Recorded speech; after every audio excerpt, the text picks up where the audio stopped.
एक गांव में दो भाई रहते थे जिनका नाम धर्म और जय था। दोनों के बीच अत्यधिक प्रेम था, परंतु छोटे भाई की शादी के बाद जब नई बहू घर में आई तो परिवार में अनबन शुरू हो गई। उसने अपने पति के कान भरने शुरू कर दिए, जिससे आज उनका बंटवारा होना था। गांव के पंचायती चबूतरे पर जहां पूरे गांव के लोग इकट्ठा होते थे, आज सबकी निगाहें इन भाइयों के बंटवारे पर टिकी थी। जय के चेहरे पर खुशी थी, जबकि धर्म अपनी पत्नी के साथ बैठा दुखी मन से आंसू बहा रहा था। उसकी पत्नी लीला उसे सांत्वना देते हुए कह रही थी, इतना दुखी मत हो, जैसा होगा अच्छा ही होगा। दूसरी तरफ जय अपनी पत्नी लाडो के साथ खड़ा मुस्कुरा रहा था। लाडो उसे समझाते हुए कह रही थी, देखिए, हिसाब बराबरी का होना चाहिए, कोई रहम की जरूरत नहीं है। जय अपनी पत्नी से सहमति जताते हुए कहता है, ठीक है, जैसा तू कहेगी वैसा ही होगा। अभी जय की शादी को 3 महीने भी नहीं हुए थे। धर्म जय का बड़ा भाई था और दोनों एक ही मां के बेटे थे। उनके पिता का देहांत बहुत पहले हो चुका था। जय जब 12 साल का था तब उसकी मां ने उसे धर्म और लीला की देखरेख में छोड़कर संसार से विदा ली थी। तब से धर्म और लीला ने उसे अपने बच्चों की तरह पाला था। धर्म के भी 2 बच्चे थे, एक 7 साल का लड़का जिसका नाम चंपक था और एक 5 साल की लड़की जिसका नाम चमेली था। गांव में शिक्षा की कमी थी और गरीबी ने उन्हें घेर रखा था। जया को पढ़ाई का ज्यादा शौक नहीं था, इसलिए उसने भी ज्यादा पढ़ाई नहीं की, परंतु वह अपने भाई धर्म के साथ खेतों में मेहनत करता था। उनके पास मिट्टी और कपड़ों से बना हुआ एक छोटा सा 2 कमरों का घर था। घर के बाहर एक छोटा सा आंगन था जिसमें रात में गाय और बैल बांधे जाते थे। धर्म को अपने पशुओं से बहुत प्रेम था। शायद ही कोई ऐसा दिन बीतता हो जब वह अपने हाथों से उन्हें रोटी न खिलाता हो। उसके बच्चे भी कभी कभी अपनी मां से छुपाकर उन्हें 1-2 रोटी ज्यादा खिला दिया करते थे। धर्मा कहता, ये मेरे पशु नहीं, मेरी मेहनत और दुख में साथ देने वाले मेरे अपने हैं। वह उनके माथे को सहलाता और उनके सींगों पर तेल लगाता था। धर्म और जय दोनों में अत्यधिक प्रेम था और उनके इस प्रेम को देखकर ईश्वर भी प्रसन्न होते थे। उनकी खेती में अच्छी पैदावार होती थी और अनाज बेचकर उन्हें अच्छी आमदनी हो जाती थी। उनके घर के पशु भी खुशहाल जीवन जी रहे थे, परंतु ऐसा लगता था कि खुशियों का यह दौर अब समाप्त होने वाला था। आखिरकार कब तक खुशियों की रोशनी बनी रह सकती है? अब उनके जीवन पर दुख के बादल मंडराने लगे थे। ये दुख लाडो के रूप में उनके जीवन में आया था। लाडो का रिश्ता धर्म और लीला ने नहीं, बल्कि दूर की एक चाची ने करवाया था। लाडो जय को भी बेहद पसंद थी और अपने रुतबे में भी जैसे कहीं जय से बढ़कर थी। उसके पिता का दूसरे गांव में एक बड़ा राशन का कारोबार था, जिससे उनकी अच्छी खासी कमाई होती थी। लाडो के 2 छोटे भाई भी थे। चूंकि लाडो उनकी एकमात्र बेटी थी, इसलिए उसके पिता ने इस शादी में उम्मीद से ज्यादा उपहार दिए थे। कपड़े, जेवर, मिठाइयां और कुछ नकद भी शामिल थे। पूरे गांव में चर्चा थी कि जय का रिश्ता एक बड़े खानदान में हुआ है। इस बात से जया धर्मा भी गर्व महसूस कर रहे थे। लोग कहते थे, धर्मा भैया ने सच में जय का रिश्ता बड़े ऊंचे घराने में किया है। शामू ने कहा, हाँ भाई, देख नहीं रहे कितना कुछ दिया है लड़की वालों ने। जगत ने जवाब दिया, मगर बड़े घर की बेटी है, अपने नखरों से सबका जीना हराम कर देगी, देख लेना। शंकर ने भी चिलम आगे बढ़ाते हुए कहा, मगर बड़े घर की बेटी का जो होता है वो बड़े ही होते हैं। राजू काका बोले, अरे ऐसा मत कहो, बड़े घर की बेटियों में भी शालीनता होती है। लेकिन काका, देख लेना आते ही घर बांट देगी। चिलम का कश खींचते हुए श्यामू बोला। ऐसी ही गांव वालों की बातें चलती रहती थी। चिलम का द्वार चलता रहता था, क्योंकि लोग एक साथ बैठते थे और तरह तरह की बातें करने लगते थे। अब वो दिन भी आ गया जब लाडो विदा होकर जय के घर आ चुकी थी। गाड़ी में जय और लाडो बैठे थे।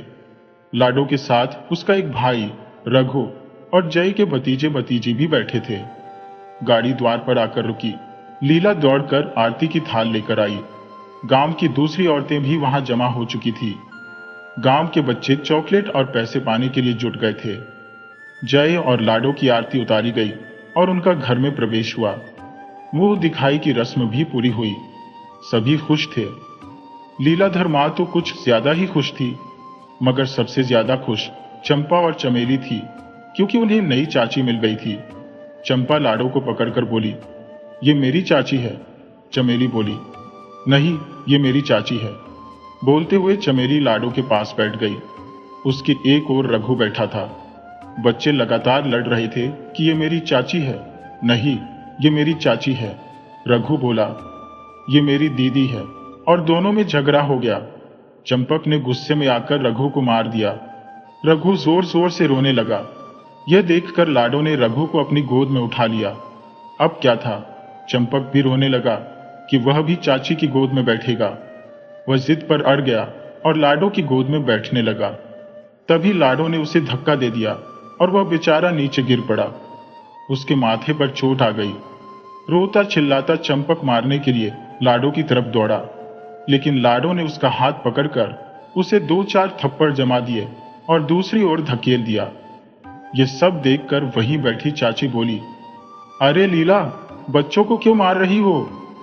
कहते हुए चाची ने चंपक को लीला से छुड़ाया और अपने पास खींच लिया और कहने लगी, लीला, एक तो बहुरिया ने इसे इतना मारा और अब तू भी मार रही है।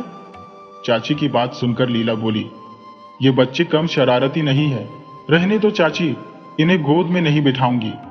ये सुनकर लाडो गुस्से से भर गई और चाची से कहने लगी, अगर इतनी दया आ रही थी तो खुद ही गोद में ले लेती। चाची ने कहा, देखना, इस नागिन ने आते ही अपना फन फैलाना शुरू कर दिया है। धनिया चाची बोलते हुए बाहर निकल गई। लीला, बच कर रहना, ये पैसे का घमंड देखना, कहीं तुम्हारे घर की खुशियों को न डस ले। कहते हुए बाकी औरतें भी चली गईं। लाडो गुस्से में बोल पड़ी, खुद तो नागिन हो और दूसरे को डंक मारने की बात कहती हो। सब मेहमान चले गए। लीला दबे स्वर में बोली, बस कर बहुरिया, अब कितना बोलेगी? चंपक की गलती थी, मैंने उसे मार दिया। कुछ खा ले, भूखी होगी। कहते हुए लीला ने खाने की थाली लाडो की तरफ बढ़ाई। बस करो दीदी, मिजाज यूं ही खराब हो गया है। लैला अपने पलंग पर लौटते हुए लाड़ से उठकर बैठ गई और फिर प्यार से रघु को अपने हाथों से खाना खिलाने लगी। थोड़ी देर बाद चंपक और चमेली भी आ गई और मचलते हुए बोली, मामा, हमें भी खिलाओ। अम्मा ने हंसते हुए कहा, ठीक है, तुम्हें भी खिलाती हूं। लैला तीनों बच्चों को एक साथ अपने हाथों से खाना खिलाने लगी। कुछ ही देर में रघु, चंपक और चमेली एक साथ खेलते खेलते घुल मिल गए। उधर तीनों जानवर, लाली, काली और गौमाता भी अपनी ही मस्ती में मग्न थे। लाली ने नांद में मुंह डालते हुए कहा, क्यों काली, आजकल तो मालिक के घर में बड़ी चहल पहल रहती है। काली ने हामी भरते हुए जवाब दिया, हाँ, क्यों नहीं। छोटे मालिक की शादी हुई है और बहुरिया भी कितनी सुंदर लग रही थी, इसलिए तो हमें रोज पूरी पुलाव सब्जी खाने को मिल रही है। गौ माता ने भी बातों में शामिल होते हुए कहा, खा लो भाई, जितना आराम करना है कर लो। 10 दिन बाद फिर खेतों में जाना है, हल चलाना है। लाली ने मुस्कुराते हुए कहा, मालिक भी तो हमारी कितनी सेवा करते हैं, इसलिए हमें भी तो उनकी सेवा का फल देना चाहिए। हंसते हुए काली बेल ने कहा, दिन भर हम खेतों में मेहनत करते हैं और यह महारानी हरी हरी घास चरने का आनंद उठाती है। गौ माता ने मुस्कुराते हुए अपनी तारीफ सुनी। मौसम बदल चुका था और सपनों के साकार होने का समय आ गया था। हालात अनुकूल नहीं थे। जय के विवाह को 3 महीने हो चुके थे और उसे अपने पिता की संपत्ति का बहुत घमंड हो गया था। वो रोज किसी न किसी बहाने लीला से झगड़ता था, लेकिन सीधी सादी लीला चुपचाप सहन करती थी। धर्मा, जो रोज अपनी पत्नी की सहनशीलता की परीक्षा देखता था, अपने पुत्र के अन्याय के सामने मजबूर हो गया था। आखिरकार धर्मा ने अपने क्रोध को काबू में रखते हुए उस फैसले को स्वीकार कर लिया जिसे वो कभी मंजूर नहीं करना चाहता था। प्रेम की हार और नफरत की जीत हो चुकी थी। एक विश्वास, एक रिश्ता आज टूटने वाला था। धर्मा अब इस बंटवारे के लिए तैयार हो चुका था, क्योंकि रोज रोज के झगड़े का यही एक उपाय था। गांव में शोर मच गया। कुछ लोगों के लिए यह बहुत दुखद समय था, लेकिन लाडो के पक्ष के लोग इसे अपनी जीत मान रहे थे। बंटवारे का दिन तय हो चुका था और पंचायत में सब इकट्ठा हुए थे। पंचों ने फैसला सुनाया, जिससे घर के ही नहीं, आत्माओं के भी दो हिस्से हो गए। भाई भाई के रिश्तों को बांट दिया गया। घर के कमरों को दो भागों में विभाजित कर दिया गया। फर्क सिर्फ इतना था कि अब सब कुछ बदल गया था। पहले जो दोनों भाई धर्म और जय एक साथ रहते थे, उनके बीच अब एक ऐसी बड़ी दीवार खड़ी हो गई थी जिसमें नफरत की ईंटें लगी थी। सामान के बंटवारे में जो चीजें पहले से ही तय थी, वो बांट ली गई थी। विभाग के समय जब सामान बांटा जा रहा था, तो जो भी चीजें घर से लाई थी, वह सब अलग कर ली गई। यहां तक कि घर के छोटे मोटे बर्तन जैसे चम्मच और गिलास तक की गिनती करके दोनों भाइयों में बराबर बांट दिए गए। खेत और जमीन भी दो दो हिस्सों में विभाजित कर दी गई। अब बारी आई घर के पशुओं की। एक बैल धर्म को मिला और दूसरा जय को। गाय को बेचकर जो पैसे मिले, उसे दोनों भाइयों में बराबर बांट दिया गया। पंचों ने सुझाव दिया कि यदि कोई भाई दूसरे को पैसे देकर गाय ले सकता है, तो वह गाय उसकी हो जाएगी। लेकिन वह गाय इतनी अच्छी थी कि उस पर गांव के कई लोग नजर लगाए बैठे थे। इसीलिए पंचायती सभा में तुरंत ही उस गाय का सौदा कर दिया गया और पैसे को दोनों भाइयों में आधा आधा बांट दिया गया। आज सारे रिश्ते नाते, भावनाएं सब बंट गए थे। जो विश्वास और उम्मीद दोनों भाइयों के बीच थे, वे सब टूट चुके थे। जय के हिस्से में जहां बंटवारे की खुशी आई, वहीं धर्म के हिस्से में बंटवारे का दर्द आया। धर्म, जिसने अपने छोटे भाई को पिता बनकर पाला था, आज उसी भाई के साथ उसका दिल टुकड़े टुकड़े हो गया था। आखिरकार जख्म कब तक रह सकते हैं? समय बड़े से बड़े जख्मों को भर देता है और गहरे से गहरे दर्द को भी भुला देता है। वक्त बीतता गया और धर्म और जय को अलग हुए 6 महीने गुजर गए। धर्म ने अपने अंदर के सारे दुख दर्द को भुला दिया और अपनी मेहनत में जुट गया। वह दिन रात अपने खेतों में मेहनत करता, अपने बैल को अच्छी तरह से खिलाता पिलाता और खेती की सारी तैयारियां करता। चंपक और चमेली भी अपने पिता का पूरा साथ देते थे। धर्म ने गौ माता के बिकने का दुख भी झेल लिया और उन पैसों को खेती में लगा दिया। कहते हैं कि मेहनत का फल मीठा होता है और ईश्वर मेहनती लोगों की मदद करते हैं। धर्म की मेहनत और ईमानदारी का फल उसे मिल रहा था। वहीं दूसरी ओर जय अपनी पत्नी लाडो के पल्लू से बंधा हुआ था। न वह कोई काम करता और न ही कोई जिम्मेदारी निभाता। गौ माता के बिकने से जो पैसे मिले थे, उसे लाडो और जय ने ससुराल वालों पर खर्च कर दिए थे। लाडो और जय जब अपने मायके गए तो शुरुआत में उनका अच्छा स्वागत हुआ, लेकिन जैसे ही पैसे खत्म होने लगे, लाडो के परिवार पर उनका बोझ बढ़ने लगा। लाडो की मां ने उन्हें समझाया कि मेहमान 3 दिन तक ही अच्छे लगते हैं। जय और लाडो को यह बात समझ में आ गई और जय ने लाडो से वापस घर चलने को कहा, परंतु लाडो ने कुछ दिन और रुकने का जिद किया।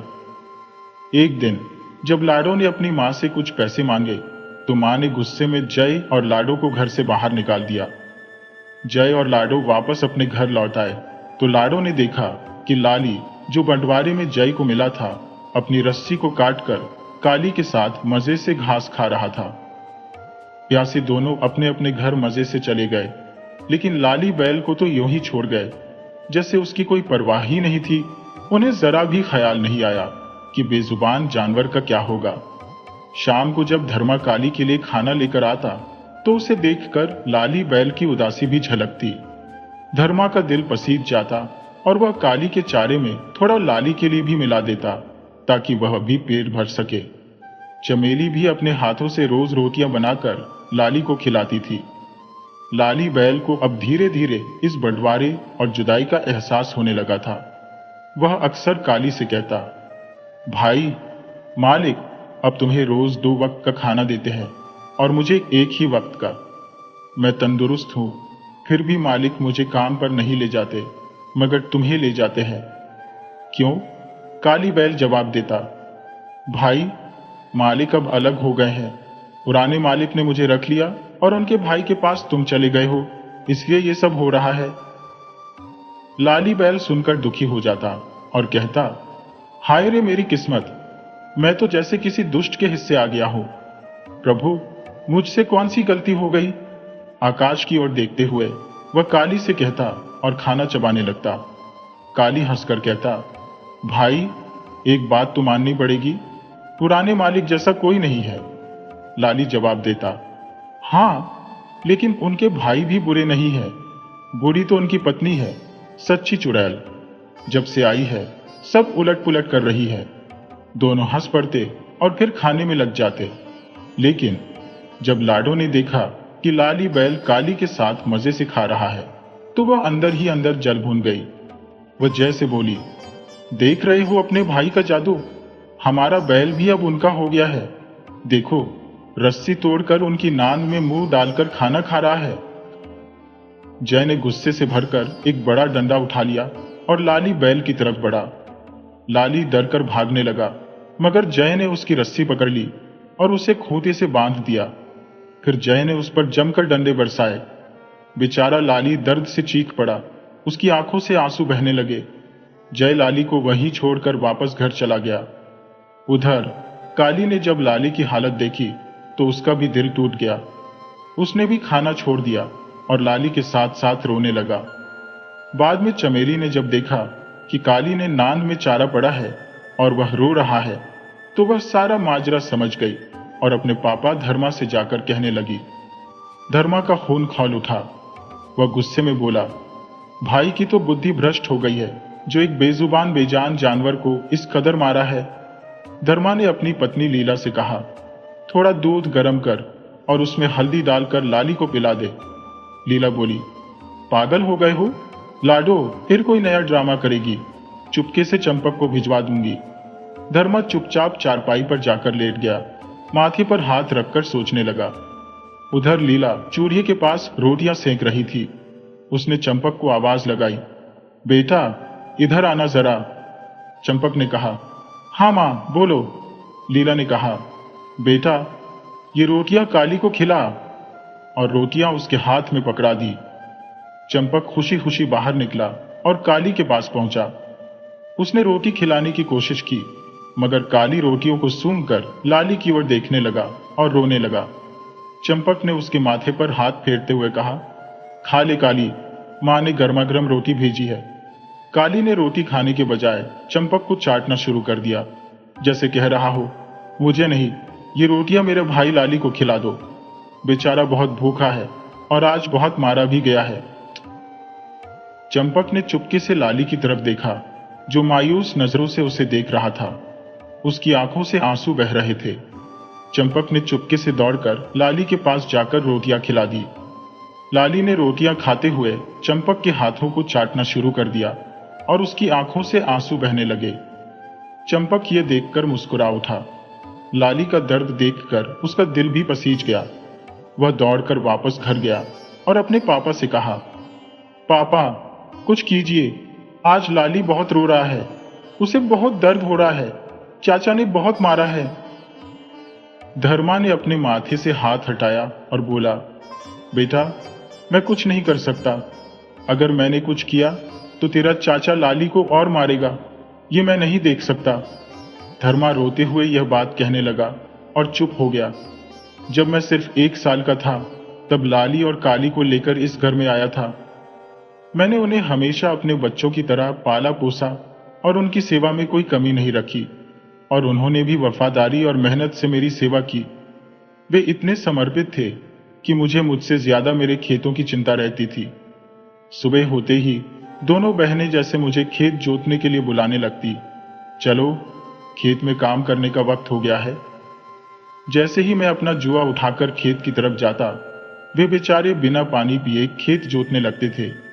मेरी लाली और काली दोनों बैल मेरे लिए बच्चों से कम नहीं थे, मगर आज हालात ने हमें अलग कर दिया। आज सिर्फ लाली को मारना नहीं हुआ, बल्कि उन्होंने मेरे बच्चे को मारा है। मेरा मन कर रहा है कि मैं जिया को घर से खींचकर उसे 2 थप्पड़ लगा दूं, मगर मेरी मजबूरियां मुझे रोक रही है। धर्मा यह कहते हुए जोर जोर से रोने लगा। धर्मा को इस हाल में देखकर लीला ने रोटियां बनाना छोड़कर उसकी आंखों के आंसू पोंछते हुए कहा, मैं जानती हूं जी, ये बैल सिर्फ जानवर नहीं, हमारे परिवार का हिस्सा थे, हमारे बच्चों जैसे थे, मगर समय के आगे किसकी चली है। आप रोना बंद कर दीजिए, मैं अभी लाली बैल के लिए दूध और हल्दी बनाकर भिजवाती हूं। लीला ने दूध, पानी और हल्दी को बाल्टी में मिलाकर धर्मा से कहा, अजी सुनते हो, दूध और हल्दी तैयार है, जाइए चुपके से लाली बैल को पिला दीजिए। ध्यान रखिएगा कहीं उसकी पत्नी देख न ले, नहीं तो एक और ड्रामा शुरू हो जाएगा और बेचारे बेजुबान जानवरों को हमारे झगड़े की सजा मिलेगी।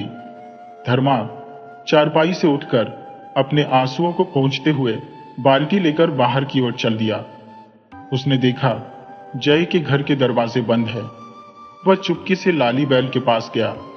जैसे ही लाली ने धर्मा को देखा, वह दर्द भूलकर खड़ा हो गया और अपने सिर को झुकाकर धर्मा के पैरों को चाटने लगा, जैसे वह उसे प्रणाम कर रहा हो। धर्मा ने उसके माथे को सहलाते हुए कहा, चिंता मत कर मेरे बच्चे, मैं कुछ ना कुछ उपाय जरूर सोच लूंगा। तब तक तू यह हल्दी वाला दूध पी ले और अपने दर्द से छुटकारा पा ले। लाली ने खुशी खुशी दूध पी लिया। उधर काली भी खड़ा हो चुका था और धर्मा को देखकर बार बार सिर हिला रहा था, जैसे अभिवादन कर रहा हो।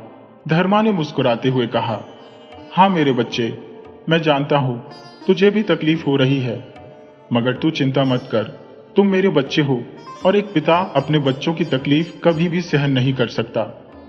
मेरी कुछ मजबूरियां हैं, इसलिए मैं खामोश हूं, मगर कोई रास्ता मैं जरूर निकाल लूंगा। दोनों बैल हंसी खुशी खड़े थे। लाली ने सारा दूध पी लिया था। धर्मा जल्दी से बाल्टी लेकर काली के पास पहुंचा और उसे सहलाते हुए कहा, काली मेरे बच्चे, भूखा मत रहो, देख तेरा भाई दूध पी रहा है, अब जल्दी से ठीक हो जाएगा। धर्मा ने काली के माथे को सहलाया और वह बाल्टी लेकर घर वापस आ गया। लीला ने पूछा, क्यों जी, हल्दी और दूध पिला दिया लाली बैल को? धर्मा ने कहा, हां चंपक की मां, पिला दिया। बेचारा दर्द से कराह रहा था, बहुत दुखी था, मुझसे उसका दुख देखा नहीं जाता। धर्मा ने धीरे धीरे रोटियां तोड़कर खाना शुरू किया और बोला, जैसे चंपक और चमेली मेरे बच्चे हैं, वैसे ही लाली और काली भी है। मैंने अपने बैलों को बच्चों की तरह प्यार किया है। उधर जय के सारे पैसे तो ससुराल वालों पर खर्च हो चुके थे। अब तो घर में धन संपत्ति की कोई कमी नहीं थी, परंतु अत्यधिक तंगी आ गई थी, जिससे गृहस्थी चलना असंभव हो गया था। बचे अनाज से मात्र 2-4 दिनों की बचत हो पाई थी, परंतु अब परिस्थिति गंभीर रूप ले रही थी। न तो रसोई में सामग्री थी, न ही धनराशि बची थी। इस कारण लाडो हर दिन मतभेदों में उलझने लगी और चिल्लाती रही, हम लोग कितने सुंदरता से अपने आशियाने में रह रहे थे, तुम ही मेरी मां से झगड़ा क्यों करना पड़ा? आज तुम्हारी वजह से मेरी मां ने हमें दोनों को घर से निकाला। जय चिल्लाते हुए उसने कहा, मैंने तो हमेशा तुम्हारा पक्ष लिया, तुम्हारे लिए लड़ाई लड़ी, फिर भी मुझे ही दोषी ठहरा रही हो। जब जय ने लाडो से बात करने की कोशिश की तो लाडो ने उत्तर दिया, किसने कहा था कि तुम्हें मेरे पक्ष में लड़ना चाहिए? वह मेरी मां थी, जो कुछ भी कहती थी, लेकिन तुम्हें इसमें शामिल नहीं होना चाहिए था। न तुम बीच में आओगे और न मुझे यहां आने की जरूरत थी। हमारी जिंदगी कितनी सुखमय थी, बिना भोजन बनाने की चिंता के। अब कामकाज की चिंता ने सब कुछ बदल दिया है। रसोई में अनाज की कमी आ गई है, तो इसे कहां से लाएंगी? लाडो ने घर में चिल्लाते हुए कहा, मैंने कहा था ना, अपने घर चलो और धन खर्च करो। अगर उन धनराशियों से खेती और मजदूरी की जाती तो अनाज की कमी नहीं होती और घर भी समृद्ध रहता। उसने गुस्से में जय से कहा, तुम खेती करो, मगर कौन रोक रहा है? तुम तो आलसी हो, मैं कैसे खेती करूंगी जब हमारे पास बीज, खाद, पानी की व्यवस्था नहीं है? जब तक तुम खेती नहीं करते, अनाज नहीं होगा, तो हम कैसे जीवित रहेंगे? जाओ और राशन और पानी की व्यवस्था करो। जय ने जवाब दिया, मैं क्या करूं? समझ नहीं आ रहा। किसी से धन उधार मांगो तो शायद कोई न दे। हमारे पास कोई दूसरा नहीं है जो हमारी मदद करे। फिर उसने कहा, मेरे भाई जैसा कोई नहीं है, अब मुझे खुद कुछ सोचना होगा। सोचते हुए लाडो ने सुझाव दिया, एक काम करो, ये बैल को भाड़े पर लगा दो, किसी खेत जोतने वाले को भेजो और रोज इसे काम पर भेजो। इससे 2 रुपए की आय होगी और हमारा काम भी चलने लगेगा। जय ने सहमति जताई। ठीक है, मैं इसे काम पर भेजता हूँ, 9-4 रुपए का इंतजाम करता हूँ। कहते हुए वह घर से निकल गया। सुबह के 8 बजे की घंटी बज रही थी। जय ने भाड़े के लिए मजदूर ढूंढने शुरू किए। गांव के लोगों से मिला, सबने अपने बैलों को भाड़े पर देने का प्रस्ताव रखा। अंत में उसने रेबेल से कहा, मेरे बैल को भाड़े पर ले लो। दरमाने सुबह सुबह लाली ने अपनी नान में सानी पानी मिला रहा था और अवसर देखकर उसने थोड़ा सा दाना पानी खा लिया। पास में बंधे लाली बैल की भी खुराक डाल दी। दोनों मृग एक दूसरे के मुख देखते, फिर धर्म का मुख देखते हुए खाने लगे। लाली जानता था, यदि जय लाडो ने इसे खाते देखा तो उसे मुसीबत हो सकती है, इसलिए वह जल्दी से खाना खा रहा था, मगर उसकी नान में मुंह लगाए बैठा था और मन ही मन सोच रहा था, शायद पिछले जन्म में मैंने कुछ अच्छा किया था, जिस कारण मुझे आज एक पिता जैसा मालिक मिला। उसने अपने मालिक को सदा अच्छा रखने की कसम खाई और लगातार खाना खा रहा था। देखते ही देखते हरि काका, जो गांव के ही रहने वाले थे, जय के बैल को भाड़े पर लेने के लिए तैयार हो गईं। उनका एक बैल 6 महीने पहले ही मर चुका था। अब उनके पास केवल एक ही बैल बचा था, इसीलिए सौदा पक्का हो गया और पूरे 10 दिनों के लिए लाली बैल को हरि काका के पास भेजना पड़ा। इसके साथ ही उसने आधे पैसे हरि काका से ले लिए और बाकी पैसे काम होने पर कहकर लाली बैल को वापस करने का वादा किया। जय ने बैल को खोलते हुए हरि काका के हाथ में पकड़कर कहा, ले जाइए काका, और यदि कोई और भाड़े पर ले जाना मिले तो मुझे जरूर बताइएगा। हरि काका ने उत्तर दिया, ठीक है जय बेटा, मैं जरूर बता दूंगी। उन्होंने आगे कहा, पहले तो मैं अपने सारे खेत जोत लूंगा। कहते हुए हरि काका ने लाली को रस्सी पकड़ी और उसे ले जाने की कोशिश करने लगी, मगर लाली बहुत उदास और चुप था। वह समझ रहा था कि आज उसके बिछड़ने का दिन है, लेकिन वह इस घर और इस स्थान को छोड़कर कहीं नहीं जाना चाहता था। केवल अपने भाई काली बेल को ही रखना चाहता था, इसलिए वह जाने को तैयार नहीं था। वह फिर से रोने लगा और अपने आप को पीछे खींचने लगा। हरि काका और जय उसकी रस्सी पकड़कर उसे आगे खींचने की कोशिश कर रहे थे, मगर बैल भी उतनी ही ताकत से अपने आप को पीछे खींच रहा था। जैसे ही उसने कहा, मुझे कुछ भी कर लो, यहां से नहीं जाना है, यह देखकर लाली का मन भर चुका था। वह जोर जोर से अपनी रस्सी को खींचने लगा, जैसे कि वह रस्सी तोड़ देना चाहता हो। अंत में रस्सी टूट गई और लाली दौड़ते हुए अपने मालिक जय के पास पहुंचा। हरि काका ने चिल्लाया, अरे बचाओ बचाओ, इस दुष्ट बहन से मुझे बचाओ। उसने लाली की रस्सी छोड़ दी और भागने लगी। तब धर्म ने आवाज सुनकर दौड़ते हुए बाहर आ गया। धर्मा के बाहर आते ही काली एकदम शांत हो गया और लाली बैल भी ठहर गया। तभी जय चिल्लाया, देख भाई, तेरा बैल मेरे ग्राहक को मारकर भगाने की कोशिश कर रहा है, यह ठीक नहीं है। अपने बैल को वापस खूंटे से बांध दे, वरना बात बिगड़ जाएगी। ये सुनते ही काली गुस्से से जय की तरफ घूरने लगा और सिर झुकाकर जमीन को कुरेदने लगा, जैसे वो कह रहा हो, मालिक एक बार इशारा करो, मैं इस दुष्ट को पटक दूंगा। लाली बैल के चेहरे पर थोड़ी शांति दिखी। जय ने गुस्से में एक डंडा उठा लिया और ये देखकर काली और भड़क गया। तभी धर्मा ने काली के माथे पर हाथ फेरते हुए कहा, शांत हो जा काली। इतना सुनते ही काली ठंडा पड़ गया। फिर धर्मा ने जय से कहा, भाई ये पशु है, प्यार के भूखे होते हैं, मार से ये किसी की बात नहीं मानते, प्यार से सहला के देख, तेरी बात मान जाएगा। जय तुनक कर बोला, भाई मुझे सिखाने की कोशिश मत कर, मैं बचपन से खेती कर रहा हूं, जानवरों को खिलाता पिलाता हूं, मुझे पता है इन्हें कैसे काबू में करना है। बंटवारे के वक्त ही तूने चालाकी से अच्छा बैल अपने पास रख लिया और ये कामचोर मुझे थमा दिया ताकि मुझे परेशानी हो, लेकिन मैं भी हार मानने वालों में से नहीं हूं। या तो ये मेरी बात मानेगा या फिर खा खा कर मर जाएगा, इसीलिए इसे बहुत मारूंगा ताकि एक दिन तो दम तोड़ ही देगा। मुझे मत सिखा, मुझे क्या करना है और क्या नहीं। धर्मा ने समझाया, भाई अगर इतना ही है तो बता, तुझे इस बैल के कितने पैसे चाहिए? ले ले और बैल मुझे दे दे। किसी और को देने से अच्छा है कि यह बैल मेरे पास रहे। तभी जय की पत्नी गुस्से में भरकर बाहर आई और चिल्लाई, अगर बैल को बेचना ही होगा तो हम किसी और को बेचेंगे, आपको क्यों? आपने जो बेईमानी करनी थी कर ली। अब हम आपके झांसे में नहीं आने वाले। हमें बैल बेचना नहीं है और आप इतनी हमदर्दी मत दिखाइए। हमें आपके जैसे हमदर्द की जरूरत नहीं है। आप अपने बैल की सेवा करो। हमारे हिस्से के बैल जिए या मरे, आपको क्या चिंता है? अपने काम से काम रखिए। इतना सुनते ही लाली बैल गुस्से में भरकर अपने सींग नीचे कर लिया, जैसे मानो अभी किसी को पटक देगा। धर्मा ने आंखों ही आंखों में इशारा किया, मेरे बच्चे शांत हो जा, क्यों मार खानी है? तुम्हारा काम तो खेत जोतना है, तो शांति से साथ चला जा। लाली ने यह समझ लिया और वह चुपचाप खड़ा हो गया। जय ने जोर से डंडा उसके पीछे मारा, लेकिन लाली ने उसे सहन कर लिया और बिना हिले धर्मा को देखता रहा। थोड़ी देर बाद हरि काका आए और लाली बैल की रस्सी पकड़ते हुए जय ने कहा, काका अब इसे निश्चिंत होकर ले जाइए, ये आपको कुछ नहीं करेगा।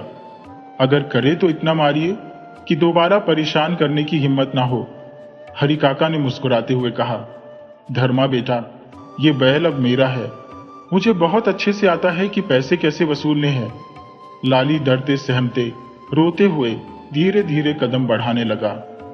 वह लगातार कभी काली को देखता तो कभी अपने मालिक धर्मा को। उसकी आंखों में आंसू थे और वह हरि काका के साथ धीरे धीरे दूर जा रहा था। इस तरफ काली का गुस्सा फनफना रहा था, लंबी लंबी हुंकारें भरते हुए कभी इधर दौड़ता तो कभी उधर कूदता। उसकी नजरें बार बार लाली से टकरा रही थी और इन मुलाकातों में मायूसी का असर इतना गहरा था कि उसकी आंखों से आंसू बह निकले। खुदा धर्मवीर भी दिल पर पत्थर रखे ये नजारा देख रहा था, कभी लाली की ओर तो कभी काली की तरफ। अंदर से वह खून के आंसू रो रहा था और ऊपर वाले से फरियाद कर रहा था, हे प्रभु, मुझसे ऐसी कौन सी खता हो गई जो मेरे बच्चों को मेरी नजरों से जुदा कर रहे हो। वह काली के पास जाकर उसके माथे पर हाथ फेरने लगा। खुद की आंखों में भी पानी भर आया। काली बीच बीच में अपनी जीभ से धर्मा को चाटता, जैसे अपने ही अंदाज में कह रहा हो, मालिक कुछ करो, मेरे भाई को बचा लो। उधर लाली सिर झुकाए आंसुओं से भरी आंखों के साथ धीमे धीमे कदमों से हरि काका के पीछे पीछे चल रहा था। उसकी आंखों में असहायता की झलक थी, जैसे सोच रहा हो, अब क्या करूं, कैसे बचाऊं खुद को। हरि काका लाली के माथे पर हाथ फेरते हुए आगे बढ़ते गए। अब चमेली और चंपक भी लाली के पास आ गए थे। दोनों की आंखों में भी नमी थी। उन्हें अपने बैल से गहरा लगाव था। भले ही वह एक मूक प्राणी था, मगर उनके दिलों में उसके लिए अपार प्रेम था। बच्चे लाली को जाते देख फूट फूट कर रोने लगे और अपने पापा से गुहार लगाने लगे, पापा इसे रोक लो, हमारा लाली बेल जा रहा है। मगर धर्मा बेबस था, कहने लगा, बेटा मैं मजबूर हूं। लाली के जाने का गम काली के लिए सबसे बड़ा था। उसके भाई के बिछड़ने का दर्द उसकी आंखों से बहता रहा। अब न खाने की सुध थी न पीने की। वह बस अपने भाई के बिछड़ने के गम में दुबला होता जा रहा था। उसके आंसू उसके दिल के दर्द को बयां कर रहे थे।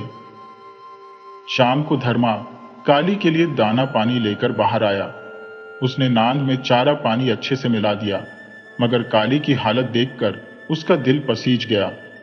काली ने नांद की ओर झांककर भी नहीं देखा। धर्मा ने उसका माथा सहलाते हुए कहा, मत रो काली, बस कुछ दिनों की बात है, फिर तेरा भाई तेरे पास होगा। मैं कोशिश कर रहा हूं कि तुम दोनों भाई एक साथ यहां रह सको, लेकिन थोड़ा सब्र करो, रोना बंद करो। सुबह से तुमने कुछ नहीं खाया, चलो कुछ खा लो। काली ने धर्मा की बातों को अनसुना कर दिया, जैसे कह रहा हो कि जब तक मेरा भाई मेरे पास नहीं आ जाता मैं कुछ नहीं खाऊंगा। धर्मा उसे समझा बुझाकर घर की तरफ लौट गया। उधर हरिया अपने क्रोध में लाली को डंडों से मारता पीटता अपने घर ले गया। उसने लाली को एक खूंटे से बांध दिया और गुस्से में बड़बड़ाते हुए कहा, तूने मुझे बहुत तंग किया है, अब तुझे मैं सबक सिखाऊंगा। जब एक दिन भूखा रहेगा और खेतों में मेहनत करेगा, तब तुझे समझ आएगा।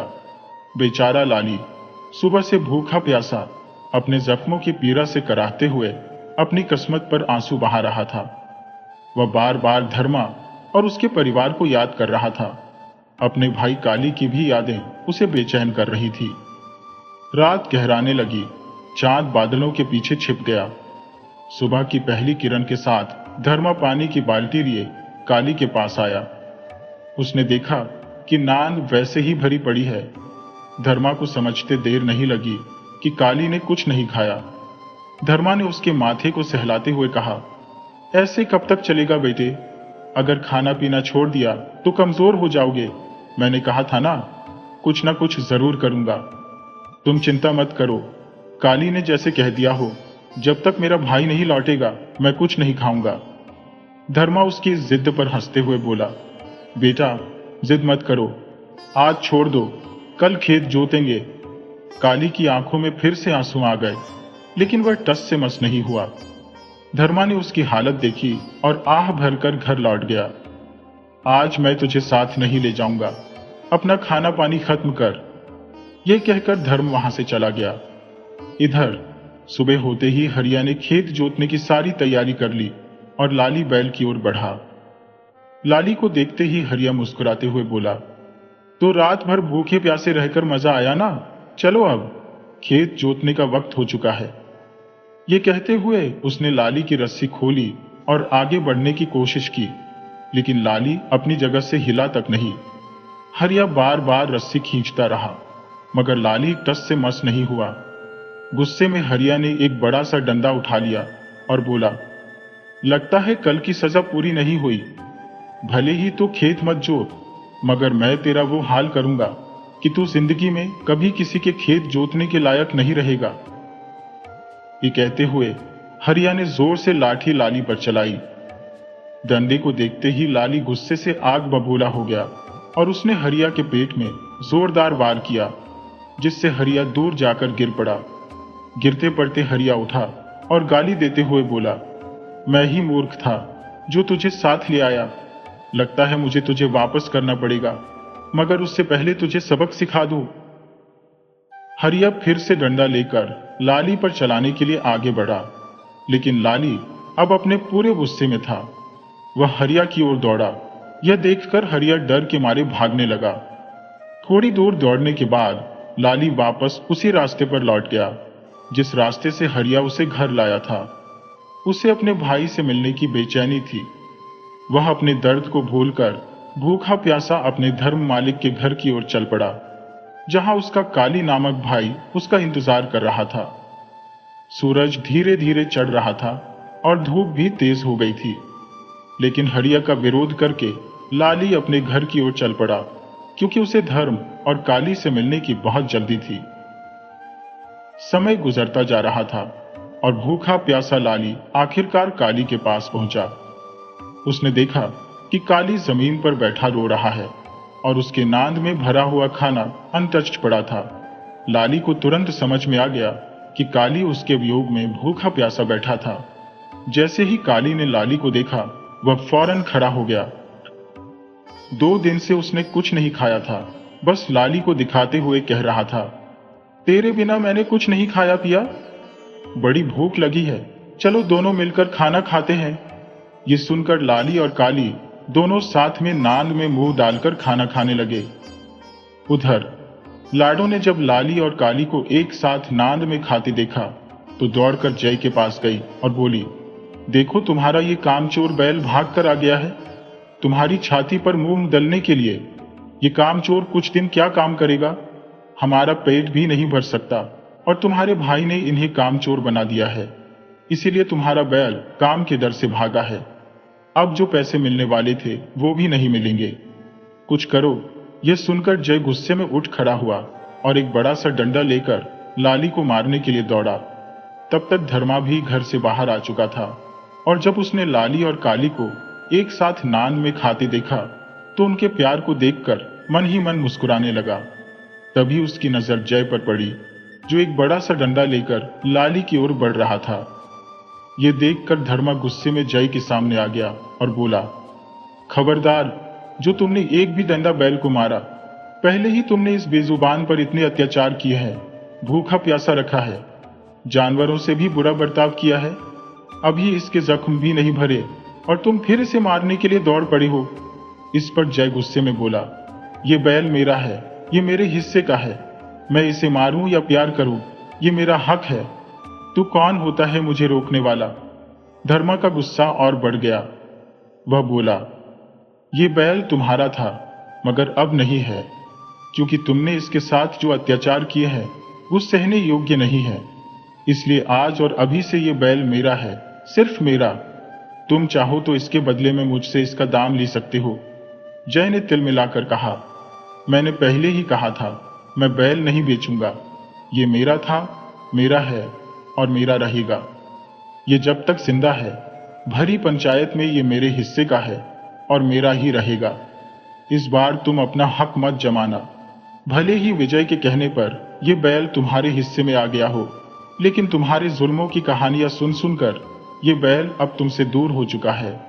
दोनों भाइयों में इस बैल को लेकर गर्मा गर्मी शुरू हो गई। धर्मा ने कहा, देखो, पंचों के सामने मैं इस बैल को अपने पास रखूंगा। जरा पंचों को भी तो बताना है कि जानवरों के साथ तुम कैसा सलूक करते हो। जय ने तुनकते हुए कहा, बुला लो पंचों को, मैं भी देखता हूं कौन मुझे रोकेगा। धर्मा ने कहा, ठीक है, कल सुबह 10 बजे पंचों को बैठा लेंगे। तब तक ये बैल न मेरे पास रहेगा न तुम्हारे पास। इसकी मर्जी होगी, जहां जाना है चला जाएगा। लाली और काली दोनों बैल इस बहस को सुन रहे थे। लाली पहले से ही गुस्से में था, पर धर्मा की वजह से चुप था। काली भी जय के अत्याचारों को देखकर भड़का हुआ था। दोनों बैल जैसे धर्मा के आदेश का इंतजार कर रहे थे। धर्मा के समर्थन से लाली और काली खुश थे, लेकिन जय को घूरते जा रहे थे। ये देखकर जय और उसकी पत्नी लाडो भी घबरा गए। लाडो ने जय से कहा, अभी इस बैल को छोड़ दो, जब पंच बैठेंगे तभी फैसला होगा कि बैल किसका है। अब भी घर चलो। दोनों पैर पटकते हुए घर चले गए और गुस्से में दरवाजा जोर से बंद कर दिया। उधर धर्मा, लीला और चंपा खुशी से झूम उठे, क्योंकि उनका परिवार फिर से एक हो गया था। दोनों बैल भी अपने घर में खुश होकर चारा खाने लगे। धर्मा ने गुस्से से कहा, देखा तुम्हारे भाई की करतूत, उसकी नजर हमारे हिस्से के बैल पर भी है, लेकिन कल पंचों के सामने उसे सबक सिखा देंगे। नाडो ने समझाते हुए कहा, यह हिस्से की बात नहीं है।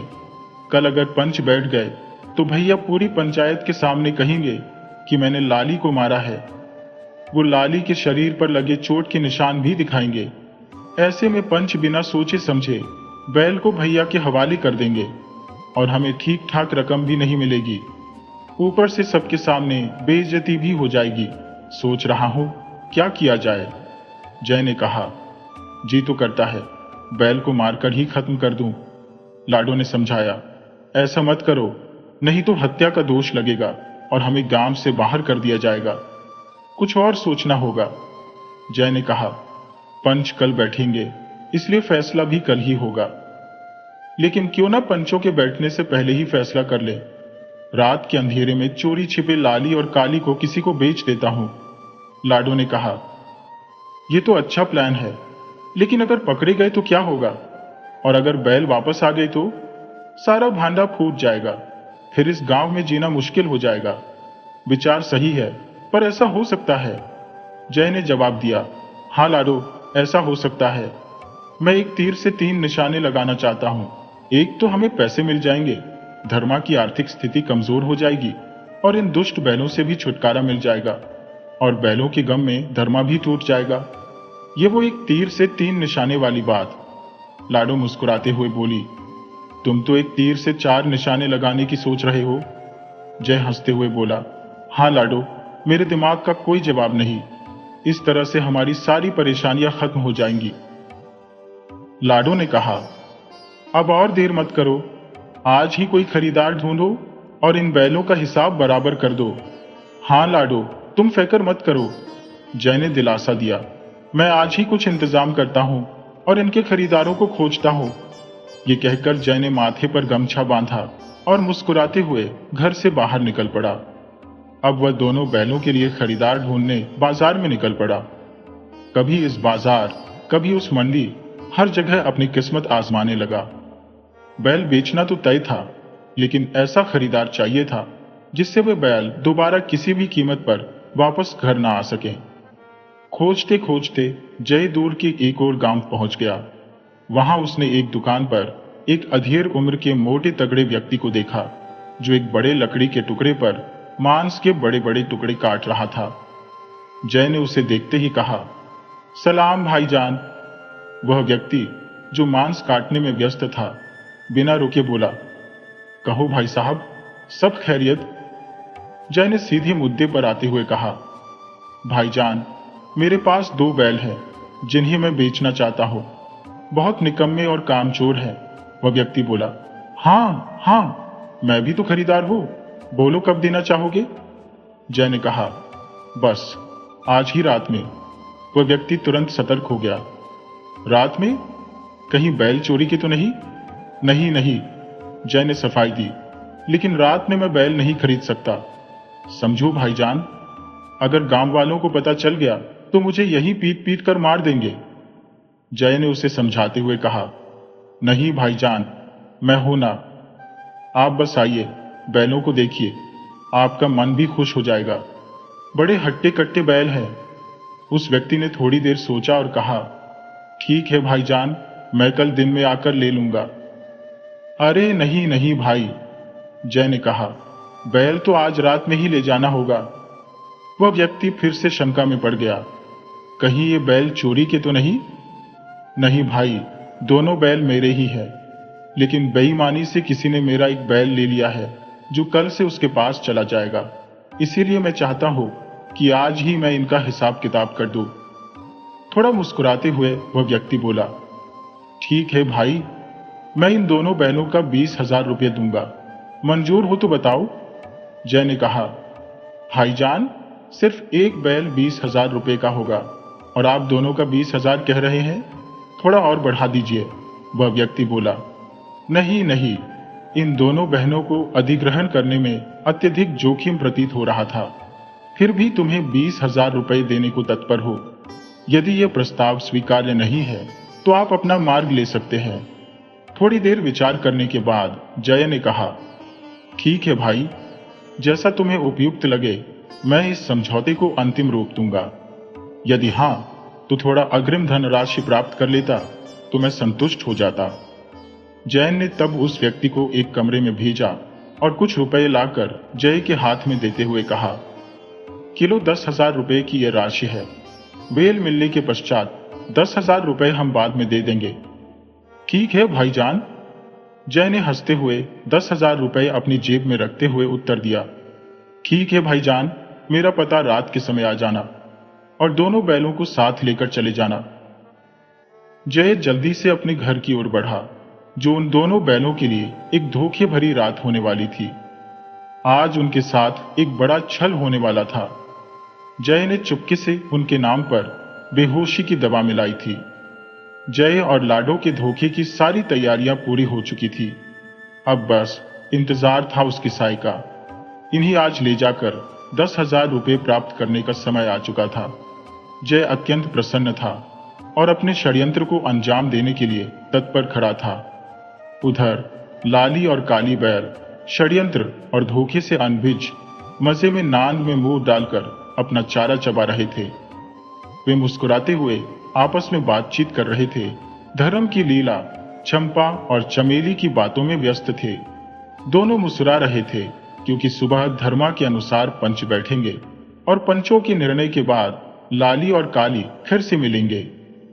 अब वे दोनों भाई अलग नहीं रह सकते थे, इसलिए सुबह होने का बेसब्री से इंतजार कर रहे थे। दाना पानी खाने के बाद उनका सिर चकराने लगा, परंतु आने वाले दुख से अनभिज वे दोनों सुबह की खुशी का इंतजार कर रहे थे। धर्मा और उसका पूरा परिवार गहरी नींद में डूबा हुआ था। पूरा गांव स्वप्न में मग्न था। जागने वाले केवल जय और लाडो थे, साथ ही लाली और काली भी। ये दोनों अब बेहोशी की दवा सेवन कर धीरे धीरे बेहोश हो रहे थे। और नियत समय पर साई अपनी बड़ी सी गाड़ी लेकर आ गया। लाडो को बस कसाई का इंतजार था। दवा के कारण पति पत्नी उसका साई का इंतजार कर रहे थे। इसलिए जब उन्होंने साई की गाड़ी देखी तो जैन ने इशारा किया, तुम रुको, मैं बैलों को लेकर आता हूं। कहते हुए जैन ने नशे में लादी लाली की रस्सी खोली और उसे धीरे धीरे कसाई की ओर ले जाने लगी। नशे में होने के कारण लाली कुछ समझ नहीं पा रहा था, कौन और कहां ले जा रहा है। वह नशे में था और लड़खड़ाते कदमों से आगे बढ़ रहा था। कसाई ने रस्सी पकड़कर गाड़ी की ओर बढ़ना जारी रखा, जबकि पीछे से नशे में झूमते हुए लाली भी आगे बढ़ रहा था। देखते ही देखते लाली की रस्सी कसाई की गाड़ी पर चढ़ा दी गई और उसे उसी गाड़ी से बांधकर कसाई ने कहा, भाईजान आप इसे संभालो, तब तक मैं दूसरे बैल को भी लेकर आता हूं। ठीक है भाई, जाओ और दूसरे बैल को लेकर आओ, कसाई ने कहा। जय गाड़ी से नीचे उतरकर हंसते हुए काली की ओर बढ़ा। काली भी नशे में लड़खड़ाते कदमों से जयपुर की ओर देख रहा था और पहचानने की कोशिश कर रहा था, मगर नशे के प्रभाव में वो पूरी तरह से समझ नहीं पा रहा था कि यह जय है या धर्म। फिर भी काली को कुछ गड़बड़ का संदेह होने लगा था, मगर जब तक वह इस षड्यंत्र या धोखे को समझ पाता तब तक उसकी रस्सी खोलकर उसे कसाई की गाड़ी पर पहुंचा दिया गया था। जय ने काली की रस्सी भी कसाई की गाड़ी से बांध दी और फिर कसाई से कहा, भाईजान मेरे वादे के अनुसार मैंने दोनों बैल में दे दिए। कसाई ने उत्तर दिया, हाँ भाई, ये लोग बाकी के पैसे कह रहे हैं। कहते हुए उसने अपनी जेब से 10,000 रुपये जय को सौंप दिए और कहा, मैंने भी अपना वादा पूरा कर दिया। जय ने पैसे लेते हुए बोला, लेकिन भाईजान याद रखना, ये दोबारा इस गांव में नहीं आना चाहिए। कसाई मुस्कुराते हुए बोला, आप बिल्कुल भी चिंता मत कीजिए, ये दोनों जिंदा रहेंगे तभी तो आएंगे। बड़े हट्टे कट्टे हैं, दोनों बहुत बढ़िया मां से निकलेंगे, इनके शरीर से अच्छे रुपए मिल जाएंगे। ठीक है भाई, अब मैं चलता हूं। कहते हुए कसाई ने उन दोनों से विदा लेकर अपनी गाड़ी आगे बढ़ा दी। कसाई की सारी बातें लाली और काली सुन रहे थे। जिंदा रहने की बातें और मांस की चर्चा सुनकर दोनों का नशा अब उड़ चुका था। दोनों बहुत ही चिंतित और भयभीत होकर एक दूसरे का चेहरा देख रहे थे। भाई, ये क्या हो गया? ये तो जैन हमारे साथ धोखा कर गया है। दोनों बैल आपस में बातचीत कर रहे थे। ये तो कोई दुष्ट मालिक है जो हमें लेकर जा रहा है, खाली ने कहा। मगर अब हम क्या करें? जो कर सकते हैं वही करेंगे। इससे परेशान करना शुरू करते हैं। करिए, हमें छोड़ देगा तो हम नहीं हार मानेंगे। कहते हुए दोनों बैल जोर जोर से हिलने लगे। गाड़ी चलाने में कसाई को खासी दिक्कत हो रही थी और गुस्से में भरा हुआ था। गांव के बाहर कसाई ने अपनी गाड़ी रोक दी और एक मोटा डंडा उठाकर उन बैलों को पीटने के लिए गाड़ी पर चढ़ गया। तभी लाली बैल ने अपने पिछले पैर से कसाई की छाती पर जोरदार प्रहार कर दिया, जिससे कसाई दूर जाकर जमीन पर गिर पड़ा। कसाई ने गुस्से में उठते हुए कहा, कर लो, जितनी करनी है कर लो बदमाशी, बस एक बार घर पहुंचने दो, फिर मैं तुम्हारी खबर लूंगा। ऐसा कहकर कसाई गाड़ी पर बैठा और अपने गांव की ओर बढ़ गया। उधर जय और लाडो का षड्यंत्र भी अभी खत्म नहीं हुआ था। उन्हें अच्छी तरह मालूम था कि सुबह होते ही धर्मा जब अपने बैलों को नहीं पाएगा तो वो हंगामा करेगा या फिर पंचायत बैठेगी। इसलिए धर्मा को कुछ कहने से पहले ही सुबह सुबह जय और लाडो जोर जोर से चिल्लाने लगे और पूरे गांव को बताने लगे, देखो मेरे भाई ने मेरे साथ कैसा धोखा किया है। अपने हिस्से की बहन को तो चुपके से बेच दिया और मेरे हिस्से की बहन को भी। गांव वालों, देखो, जिस धर्मा को आप लोग धर्म अधिकारी मानते हैं वो कितना बड़ा बेईमान है। इतना लालची है कि उसने अपने हिस्से के बैल के साथ मेरा हिस्सा भी बेच दिया। आज ही मैं पंचायत बुलाऊंगा। मेरे हिस्से के बैल की कीमत धर्मा को देनी होगी। तभी धर्मा और उसकी पत्नी घर से बाहर निकले और जय की बातें सुनकर समझने की कोशिश करने लगे कि आखिर माजरा क्या है। जय जोर जोर से चिल्लाकर पूरे गांव को समझाने की कोशिश कर रहा था कि धर्मा कितना बड़ा धोखेबाज है जिसने चुपके से दोनों बैलों को बेच दिया। धर्मा अभी पूरी तरह से हालात को समझ नहीं पाया था और अपने बैलों को नांद के पास न देखकर हैरान था। वह हैरत से नांद की ओर दौड़ा और इधर उधर नजर घुमाकर चारों दिशाओं में देखने लगा। उसने कहा, चंपक की मां, बड़ी दिन से दोनों बैल उदास थे, शायद कहीं घूमने चले गए होंगे, जल्दी ही वापस आ जाएंगे। जय ने चिल्लाते हुए कहा, कहां से आएंगे? मैंने उन्हें चारों तरफ ढूंढ मारा है, न तो किसी खेत में है, न ही नदी के पास और न ही किसी बाग में। दोनों गए तो गए कहां? तभी लाडो चिल्लाते हुए बोली, कहां से मिलेंगे इनके मन में बेईमानी? इन्होंने चुपके से दोनों बैलों को अच्छे दामों पर बेच दिया होगा। धर्मा की पत्नी लाली अपने पति पर यह इल्जाम सुनते ही दौड़ते हुए बाहर आई और बोली, अरे बेईमानी तो तू है और हमें बेईमान कहती है। पहले तो तुझे बैलों की कोई चिंता नहीं थी और अब बड़े प्यार से सोच रही है। मुझे लगता है कि तुमने ही कुछ गड़बड़ की है। तब तक चंपा और चमेली भी दौड़ते हुए धर्मा के पास आए और चंपा रोते हुए बोला, पापा, लाली और काली कहाँ गए? उन्हें ढूंढो। धर्मा ने उन्हें समझाते हुए कहा, कहीं नहीं गए बेटा, कहीं होंगे, मैं उन्हें ढूंढता हूं। कहते हुए वह बगीचे की ओर चल पड़ा। तभी लाली चिल्लाई, हाँ हाँ, तसल्ली कर लो, हमें मूर्ख बनाने के लिए, मगर हमें पता है कि आपने बैल बेच दिए हैं, क्योंकि हमने पहले ही पूरा गांव और बगीचा सब ढूंढ लिया है। धर्मा रुकते हुए बोला, तू चिंता मत कर बहुरिया, अगर वो नहीं मिले तो तू अपनी बैल की कीमत मुझसे ले लेना। ऐसा कहकर वह बगीचे की ओर लाली और काली को ढूंढने चल पड़ा। धर्मा ने बगीचे के हर कोने को छान मारा, लेकिन दोनों बैल कहीं नहीं मिले। वह अपनी नजरों को ऊंची नीची करता इधर उधर भागता, पर कहीं से भी कोई सुराग नहीं मिला। धर्मा की बेचैन निगाहें बगीचे से निकलकर नदी की तरफ पड़ने लगी। नदी के आसपास लोगों की भीड़ जमा थी। तभी कलवा की नजर धर्मा पर पड़ी और वह चिल्लाया, अरे धर्मा भैया, इतने भागते भागते कहां जा रहे हो? धर्मा बेचैन निगाहों से सिर घुमाकर बोला, अरे कलवा, देखना, सुबह से मेरे दोनों बैल नहीं दिख रहे हैं। पता नहीं कहां चले गए, कहीं चोरी तो नहीं हो गए? हरी काका ने कहा, पता नहीं बेटा, कुछ समझ नहीं आ रहा। कल तक तो सब कुछ ठीक था, फिर अचानक ऐसा कैसे हो गया? तभी हरदम बोला, कहीं तुम्हारे भाई और उसकी पत्नी की कोई चाल तो नहीं है? धर्मा ने समझाते हुए कहा, नहीं रे हरदम, हो सकता है कि वो गलत कर रहा हो, पर इतना नीच काम नहीं करेगा। मुझे अपने भाई पर भरोसा है। धर्मा इतना कहकर आगे बढ़ गया। कलवा ने कहा, देखना, अगर कहीं दोनों मिल जाएं तो पकड़ कर ले आना। और धर्मा फिर आगे बढ़ गया। धर्मा बेचारा हताश और बेबस, बिन खाए पिए अपने दोनों बैलों को ढूंढने में बुरी तरह उलझा हुआ था। धूप ने आसमान में आग बरसा रखी थी और जमीन भी मानो तबाह बन गई थी। उसकी आंखें हर ओर खोज रही थी बैलों की कोई खबर पाने के लिए। बार बार यह ख्याल उसे खाई जा रहा था कि न जाने उसके बैलों के साथ क्या अनहोनी हो गई होगी और वे अब कहां होंगे। मन में बार बार यह आशंका उठती कि कहीं कोई चोर तो उन बेचारों को उठा नहीं ले गया।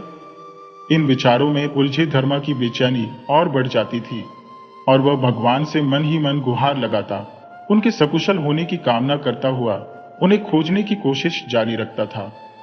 उधर जय को सब कुछ मालूम होने के बावजूद भी वह अनजान बनते हुए आने जाने वालों से पूछता, भैया, आपने कहीं हमारे बैल तो नहीं देखे? मगर हर बार एक ही जवाब मिलता, नहीं बिटवा, हमने कहीं नहीं देखे तुम्हारे बैल। यह सुनकर जय के चेहरे पर एक कुटिल मुस्कान उभर आती और वह मन ही मन सोचता, मिलेंगे भी कैसे? अब तक तो उन दोनों का मांस बन चुका होगा, लोग उनके टुकड़े टुकड़े कर चटकारे ले रहे होंगे। धर्मा भैया को इस बार ऐसे चकमा दिया है कि वे सोचते रह जाएंगे कि पूरे खेल को कैसे पलट दिया। कल गांव के पंच फैसला सुनाने वाले थे और मैंने पहले ही उन दोनों का सौदा कर लिया। अब धर्मा परेशान होकर रहेंगे। अच्छा हुआ सांप भी मर गया और लाठी भी नहीं टूटी। दोनों बैलों से छुटकारा भी मिल गया और जेब में कुछ पैसे भी आ गए। वह सोचते सोचते एक चाय की दुकान पर पहुंचा और वहां मजे से छोले, पूड़ी और जलेबी का आनंद लेने लगा। उधर धर्मा बेचारा गर्मी से बेहाल, प्यास से तड़पता हुआ, उसके चेहरे का रंग धूप की तपिश से तमतमाया हुआ था। शरीर पसीने से लथपथ था और जैसे जैसे दिन चढ़ता जा रहा था उसकी चिंता और बढ़ती जा रही थी। सूरज पश्चिम की ओर ढलान की तरफ बढ़ रहा था और धर्मा के मन में अब शगुन के विचार उमड़ने लगे थे। उसे लग रहा था कि कुछ अनहोनी जरूर हुई है। वह बेचैन हो उठा। उसकी आंखें हर तरफ भाग रही थी, दोनों बैलों की एक झलक पाने के लिए, परंतु कहीं कुछ नजर नहीं आ रहा था। घर पर भी लीलावती, चंपक और चमेली बहुत परेशान थे। चमेली ने बड़बड़ाते हुए कहा, माँ, हमारी लाली और काली बैल कब आएंगी? कहाँ चली गई है? कुछ हो तो नहीं गया उन्हें? इस पर चंपक बोला, अरे नहीं, पिताजी गए हैं ना उन्हें ढूंढने के लिए। पिताजी कह रहे थे वे नाराज होकर चले गए हैं, पर जल्दी ही पापा उन्हें मनाकर वापस ले आएंगे। उधर लीला भी दरवाजे पर खड़ी होकर धर्मा का इंतजार कर रही थी। शाम का वक्त बीत चुका था और रात की पहली छाया ने अंधेरा फैलाना शुरू कर दिया था। तभी वह चिल्लाते हुए निकली, भाई, मेरे बैल पता नहीं कहाँ चले गए। जय को देखते ही वह पूछने लगी, क्या हुआ, बैल कहाँ हैं?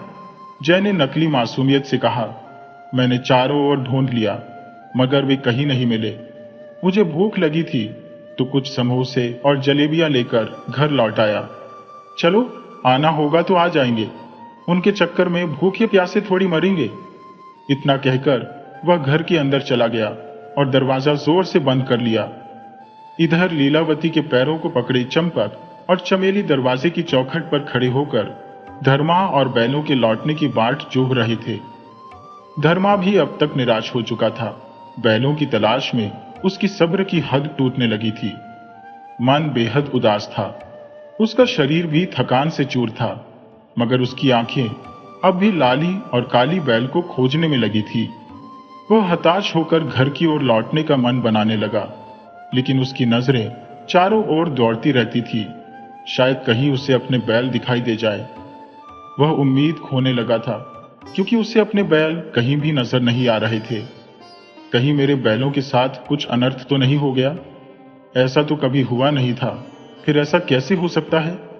क्या सच में वे बैल नाराज होकर कहीं चले गए, या हरिया सच कह रहा है? नहीं, मेरे बैल चोरी तो नहीं हो गए। हरियाणा की बात झूठ भी हो सकती है, जो ऐसा नहीं कर सकता। इन्हीं विचारों में डूबे हुए वह अपने आप से बातें करते हुए घर की ओर लौट पड़ा। इधर लाली चौखट पर खड़ी पहले से भी अधिक बेचैन हो रही थी, क्योंकि रात बीतती जा रही थी और धर्मा अभी तक लौटा नहीं था। उधर कसाई उन दोनों बैलों को अपने घर पहुंचाकर अपनी गाड़ी को समीप ही रोक दिया। गाड़ी के रुकते ही लाली और काली की धड़कनें तेज हो गईं। काली बैल डरते हुए लाली से बोला, भाई, अब क्या होगा? लगता है हमारा अंत अब यही होने वाला है। मेरी धड़कनें बहुत तेज हो रही है, मुझे बहुत डर लग रहा है।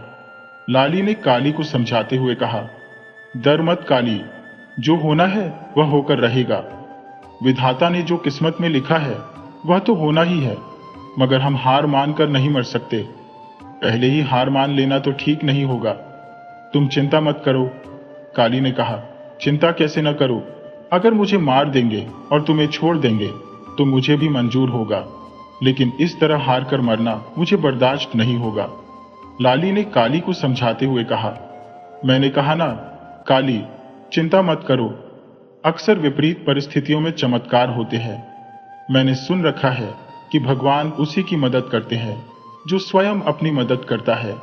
इसलिए जब तक कुछ नहीं हो सकता, हम हार नहीं मान सकते और अंत तक अपनी आजादी के लिए लड़ेंगे। जितनी भी ताकत है उसे लगाएंगे, क्योंकि अपने स्वतंत्रता के लिए प्रयास जरूर करना चाहिए। काली कहने लगा, ठीक है भाई, मगर क्या ऐसे हम आजाद हो पाएंगे? लाली ने जवाब दिया, जो होगा देखेंगे, लेकिन डरकर मरने से बेहतर है संघर्ष करना।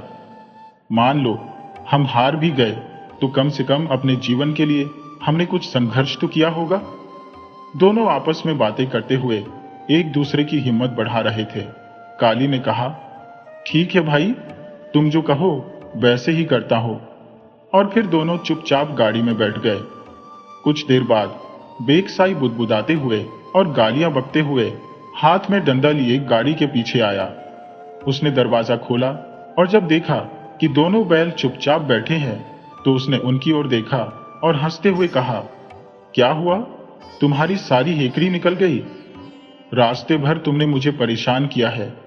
मैं सोच रहा था तुम मुझे परेशान करोगे, लेकिन भूख प्यास ने तुम्हें थका दिया। अब शांति से मेरे साथ चलो, उसी में तुम्हारी भलाई है, वरना आज ही तुम्हें मार डालूंगा। यह कहते हुए वह डंडा ली गाड़ी पर चढ़ गया, लेकिन लाली और काली ने कोई प्रतिक्रिया नहीं दी और चुपचाप बैठे रहे। कसाई मुस्कुराते हुए उनकी रस्सियों को खोलने लगा और फिर उन्हें गाड़ी से नीचे उतारने लगा। लाली और काली अपनी योजना के अनुसार तैयार थे। काली रस्सी छुड़ाकर भागने के लिए तैयार हो गया था। तभी लाली ने इशारा किया, जल्दबाजी मत करो, यहां बहुत सारे लोग खड़े हैं। अगर अभी भागने का प्रयास करेंगे तो कोई ना कोई हमें पकड़ लेगा और आज ही हमारा अंत हो जाएगा। लाली के इशारों को काली ने भली भांति समझ लिया और वह सुस्त और थका हुआ दिखने का प्रयास करने लगा। धीरे धीरे कदम बढ़ाते हुए वह कसाई के पीछे पीछे चलने लगा।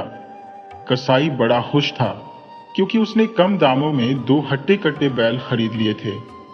वह उन्हें पकड़कर एक कमरे में ले गया और वहीं पर उनकी रस्सियां खोलकर उन्हें छोड़ दिया। फिर दरवाजे को बंद करके चला गया। लाली और काली ने देखा कि उस कमरे में पहले से ही कई गाय, गधे, बकरियां और अन्य जानवर बंधे हुए थे। उनके हालात देखकर वे समझ गए कि यहां उन्हें कुछ भी खाने को नहीं मिलने वाला। तभी लाली ने उत्सुकता से गाय और बकरी से पूछा, क्या सचमुच यहां खाने को कुछ नहीं मिलता?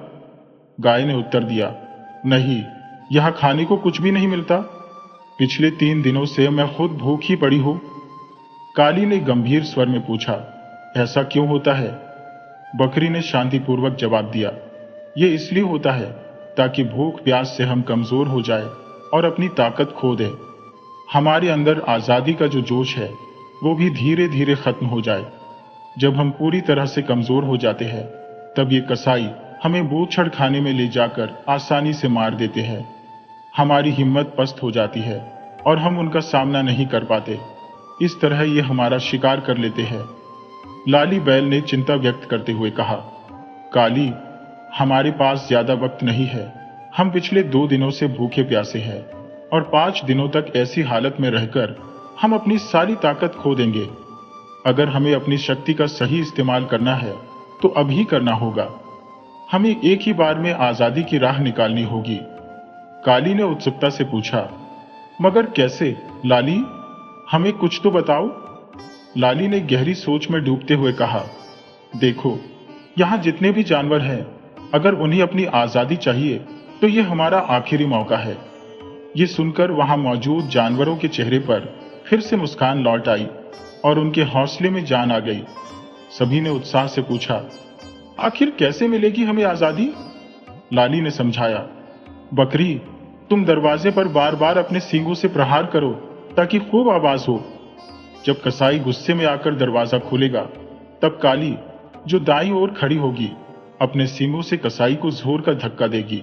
जैसे ही कसाई गिर पड़ेगा, हम सभी जानवर तेजी से दरवाजे से बाहर निकल जाएंगे और उसी रास्ते से भागेंगे। अगर हमारी किस्मत अच्छी रही तो आजादी हमारे साथ होगी। लाली की योजना सुनकर सब जानवरों में उत्साह की लहर दौड़ गई। गाय ने सिर हिलाते हुए कहा, मरना तो है ही, आज नहीं तो कल, मगर हार मानकर मरने से बेहतर है कि लड़कर मरे। लड़कर मरने वालों को शहीद कहा जाता है। गाय की बातों ने बाकी जानवरों का भी आत्मविश्वास बढ़ा दिया और सब एकजुट होकर इस योजना पर अमल करने को तैयार हो गए। बकरी ने अपनी सींगों से दरवाजे पर जोर जोर से मारना शुरू कर दिया। दरवाजे पर प्रहार की आवाजें सुनकर कसाई गुस्से में डंडा लेकर दरवाजे की तरफ बढ़ा और चिल्लाया, अभी भी तुम में ताकत बाकी है? लगता है आज ही किसी एक का काम तमाम करना होगा। ऐसा कहकर उसने दरवाजा खोला और जैसे ही दरवाजा खुला, काली ने अपने सींगों से कसाई के पेट में जोरदार प्रहार किया, जिससे कसाई दूर जा गिरा। जैसे ही कसाई गिरा, सभी जानवर तेजी से दरवाजे से बाहर निकलने लगे। कसाई के गिरते ही बाकी जानवरों ने भी अपने अपने तरीके से उसे घायल करते हुए बाहर भागना शुरू कर दिया। कसाई चिल्लाता रहा, पकड़ो पकड़ो, मेरे जानवरों को कोई पकड़ो। मगर जानवरों का क्रोध और आजादी की चाह इतनी प्रबल थी कि वो बिना किसी डर के भागते रहे। जो भी उनके रास्ते में आता और डर कर पीछे हट जाता। सभी जानवर तेजी से गांव से बाहर वाले रास्ते की ओर दौड़ने लगे। कसाई अपने दर्द को नजरअंदाज करते हुए डंडा लेकर उनके पीछे पीछे भाग रहा था, क्योंकि उसकी सारी कमाई उन्हीं जानवरों पर निर्भर थी। लाली और काली आगे आगे भाग रहे थे और कसाई पीछे पीछे गालियां देते हुए उनके पीछे दौड़ रहा था। मगर आज का दिन उनके जीवन का सबसे महत्वपूर्ण दिन था, जो उन्हें आजादी दिलाने वाला था। दौड़ते दौड़ते लाली और काली गांव के बाहर वाले रास्ते पर पहुंच गए। कसाई भी उनके पीछे पीछे दौड़ता चला आ रहा था। अब काली को कसाई की गालियां बर्दाश्त नहीं हो रही थी। वह अचानक रुका और तेजी से मुड़कर कसाई की ओर दौड़ने लगा। कसाई ये देखकर डर गया और भागने लगा। दौड़ते दौड़ते काली ने कसाई के पिछवाड़े पर जोरदार प्रहार किया, जिससे कसाई रास्ते के बगल के कीचड़ भरे गड्ढे में जा गिरा। यह देखकर लाली और काली मुस्कुराते हुए अपनी जीत का जश्न मनाते हुए आगे बढ़ गए। दोनों बैल सड़क पर दौड़ते भागते हुए गांव को पीछे छोड़ते हुए जंगल की ओर निकल गए। उनकी आजादी की जंग अब खत्म हो चुकी थी और वो निरंतर अपनी नई दुनिया की ओर बढ़ते जा रहे थे। रास्ते जैसे एक पहेली बन गए थे और लाली काली दोनों इसी पहेली को सुलझाने की कोशिश में लगे थे। वे इधर उधर दौड़ रहे थे, जो भी पगडंडी नजर आती उसी पर भाग पड़ते। उनके पीछे कसाई भी पूरी ताकत से दौड़ लगा रहा था, लेकिन जब दोनों बैलों ने पीछे मुड़कर देखा कि उनका पीछा करने वाला कोई नहीं है, तो उनके दिल में राहत की सांस आई। आजादी की उस घड़ी में उनकी खुशी का कोई ठिकाना नहीं था। कई घंटों की भाग दौड़ के बाद वे दोनों निढाल हो गए। रात भर से भूखे प्यासे थे और अब तो भूख उनके पेट में मरोड़ मार रही थी। गले भी प्यास के मारे सूख रहे थे। अचानक उन्होंने नहर के किनारे पानी देखा और दौड़कर पानी पीने लगे। जैसे ही पानी पीकर थोड़ी राहत मिली, उनकी नजर हरे भरे चने और मटर के खेतों पर पड़ी। काली ने लाली को इशारा किया, चलो कुछ खा लेते हैं। लाली ने तुरंत अपनी चिंता जताई, भाई ध्यान रखना, कहीं खाने के चक्कर में कोई नई मुसीबत गले न बढ़ जाए। काली ने कहा, हाँ क्यों ना हम बारी बारी से खाएं, एक पहरेदारी करे और दूसरा खाए। लाली ने इस योजना को सराहा। ठीक है, मैं सड़क पर खड़ा होकर निगरानी करता हूं, तुम खेतों से कुछ खा लो, उसके बाद तुम पहरेदारी करना और मैं खा लूंगा। काली ने हामी भरी और खेतों में जाकर चना और मटर खाने लगा, जबकि लाली सड़क पर खड़ा होकर चौकसी कर रहा था। थोड़ी देर बाद जब काली का पेट भर गया, तब लाली की बारी आई। काली सड़क पर पहरेदारी करने लगा और लाली खेतों में घुसकर खाने लगा। अपने हिस्से का पेट भरने के बाद दोनों ने फिर से पानी पिया और अपनी जीत का जश्न मनाते हुए रास्ते पर आगे बढ़ने लगे। वे इस बात से बेखबर थे कि रास्ता उन्हें कहां ले जा रहा है, बस आजादी की उस मिठास में ही खोए हुए थे। इसी बीच लाली ने कुछ सोचकर खामोशी साध ली। काली ने यह देखकर पूछा, भाई अचानक चुप क्यों हो गए? लाली ने उत्तर दिया, भाई कोई खतरा नहीं है, बस अपने मालिक धर्मा और उनके बच्चों चंपा और चमेली की याद आ गई। सोच रहा हूं हमें न पाकर वे कितने परेशान हो रहे होंगे। क्या हम कभी दोबारा अपने मालिक से मिल पाएंगे? काली ने उसे दिलासा दिया, जरूर मिलेंगे भाई, ऊपर वाले ने अब तक हमारा साथ दिया है, आगे भी देगा। उधर धर्मा की रात भी बैलों की तलाश में कटी। वह थका हारा निराश मन से अपने घर के पास वाले रास्ते पर पहुंचा। लीलावती भी चिंतित निगाहों से धर्मा की राह देख रही थी। जैसे ही उसने धर्मा को देखा, वह समझ गई कि काली और लाली अब नहीं मिलेंगे। वह दौड़कर पानी का गिलास लेकर धर्मा के पास आई और उसे पानी पिलाया। बच्चे भी दौड़कर आए और अधीरता से पूछने लगे, बाबूजी, आपने लाली और काली को देखा? धर्मा कुछ जवाब देता, तभी जय का दरवाजा जोर से खुला। लाडू बाहर आई और चिल्लाई, कैसे मिलेंगे जब इन लोगों ने बैलों को पहले ही बेच दिया है? मैंने तो पहले ही कहा था, चोरी छिपे इन्होंने बैलों को बेच दिया और अब ड्रामा कर रहे हैं। धर्मा गुस्से में भरकर बोला, बहुरिया तुम चिंता मत करो, गलत करने वाला चाहे कितना भी चालाक क्यों ना हो, एक दिन उसकी चोरी पकड़ी ही जाती है। झूठ का जाल कितना भी बड़ा क्यों ना हो, एक न एक दिन सच के सामने टूट ही जाता है। धर्मा ने आगे कहा, इस बार बात सिर्फ 2 बैलों की नहीं है, ये मेरे 2 बच्चों की तरह थे, इसलिए मुझे इस सच की तलाश है कि मेरे लाली और काली के साथ आखिर क्या हुआ है। क्या सच में वे भाग गए हैं या फिर किसी गहरी साजिश के तहत उन्हें भगाया गया है? मगर अगर उन्हें भगाया गया होता तो मेरे दोनों बच्चे अपने घर जरूर लौट आते। तभी लीलावती बोली, मुझे तो कुछ और ही लग रहा है। जी, मुझे लगता है कि अब सारा खेल समझ में आने लगा है। जिन्हें आज तक उनसे कोई मोह नहीं था, जो केवल उनसे नफरत करते थे, उन्हें मारते थे, भूखा प्यासा रखते थे, अचानक ऐसा क्या हुआ कि उनके दिल में लाली और काली के लिए प्रेम उमड़ आया? मुझे तो सब कुछ गड़बड़ लग रहा है। फिर वह चिल्लाते हुए बोली, गड़बड़ तो मुझे भी लग रही है। अचानक तुम्हें भी इतनी चिंता क्यों होने लगी? और रही बात मेरे दिल में प्रेम की, तो बच्चे गलती करते हैं तो माँ बाप उन्हें मारते ही है, मगर इसका मतलब ये नहीं है कि माँ बाप बच्चों से नफरत करते हैं। आखिर वे अच्छे या बुरे हमारे जीव थे, हमारी संपत्ति थे, और उनके चले जाने से कहीं ना कहीं हमें नुकसान हुआ है। तुम लोग लाख बहाने बना लो, लाख रो लो, मगर मैं अपनी संपत्ति का नुकसान बर्दाश्त नहीं करूंगी। मुझे या तो बैल चाहिए या फिर उनके पैसे। धर्मा बोला, दम भर बहो, सच्चाई सामने आकर रहेगी। अगर मेरे दोनों बेटे जीवित हैं तो वे जरूर लौटेंगे। अगर कुछ हुआ है तो भी आज नहीं तो कल उनकी खबर जरूर आएगी। मेरा दिल कह रहा है, इसलिए फैसला जरूर होगा कि उनके साथ क्या हुआ है। धर्मा अपने बच्चों का हाथ पकड़कर घर के अंदर चला गया।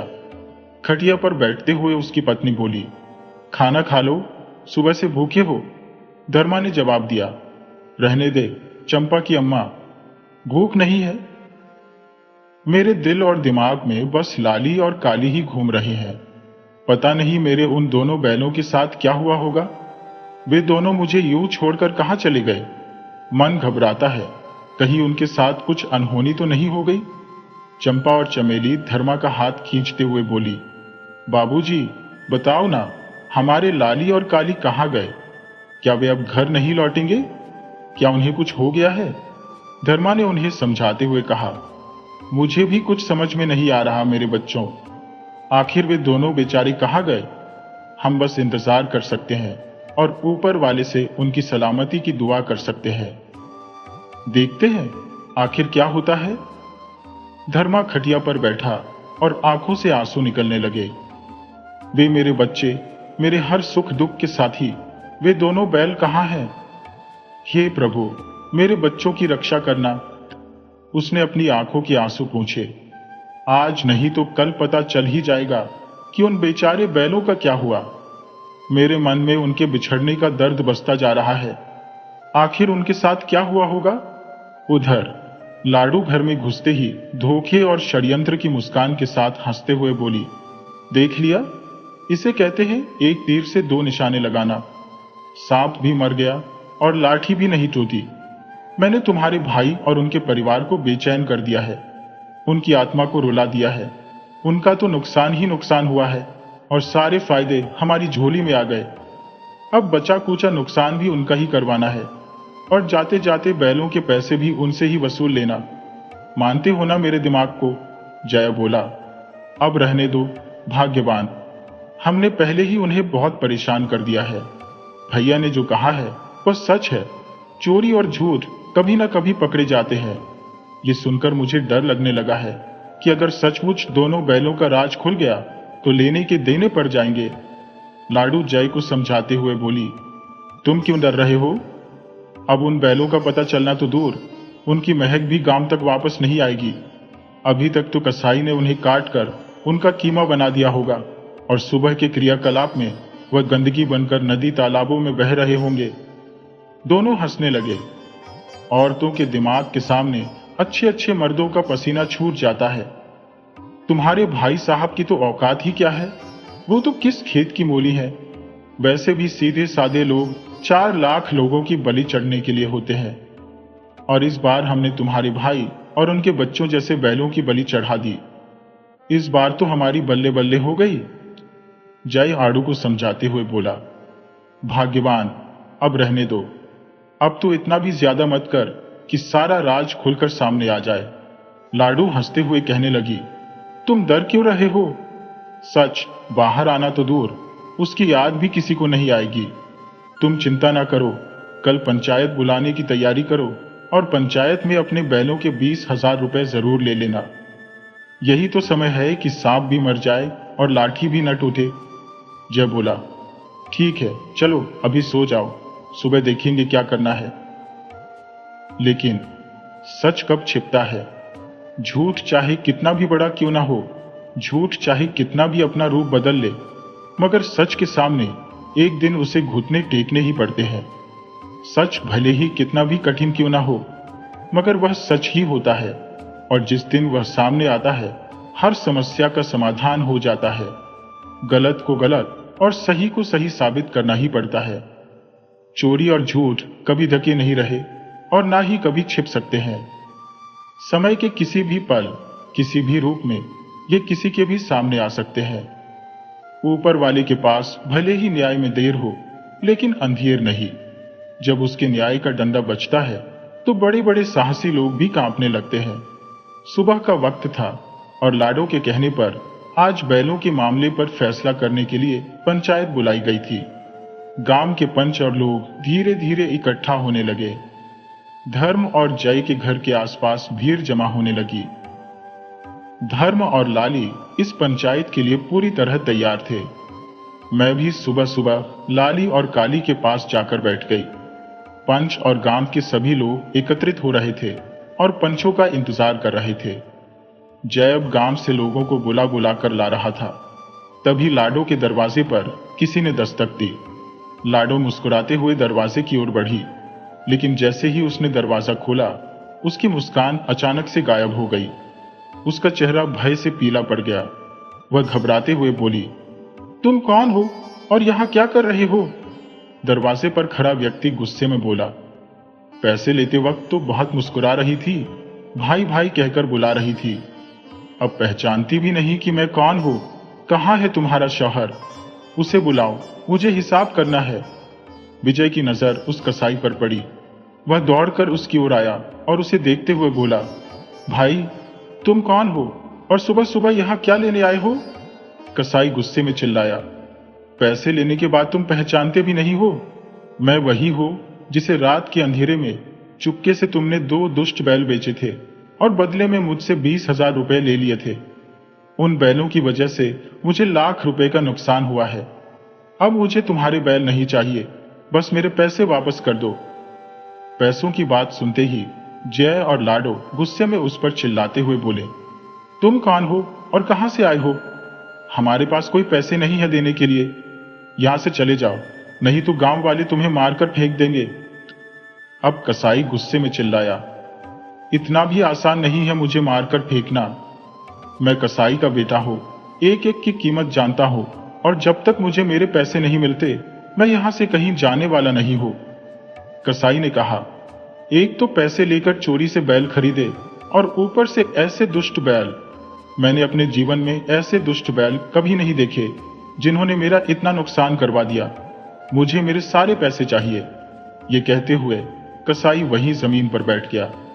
धर्मा, लीला, चंपा, चमेली और गांव के सारे लोग जो पंच और मुखिया थे, सब तमाशा देख रहे थे।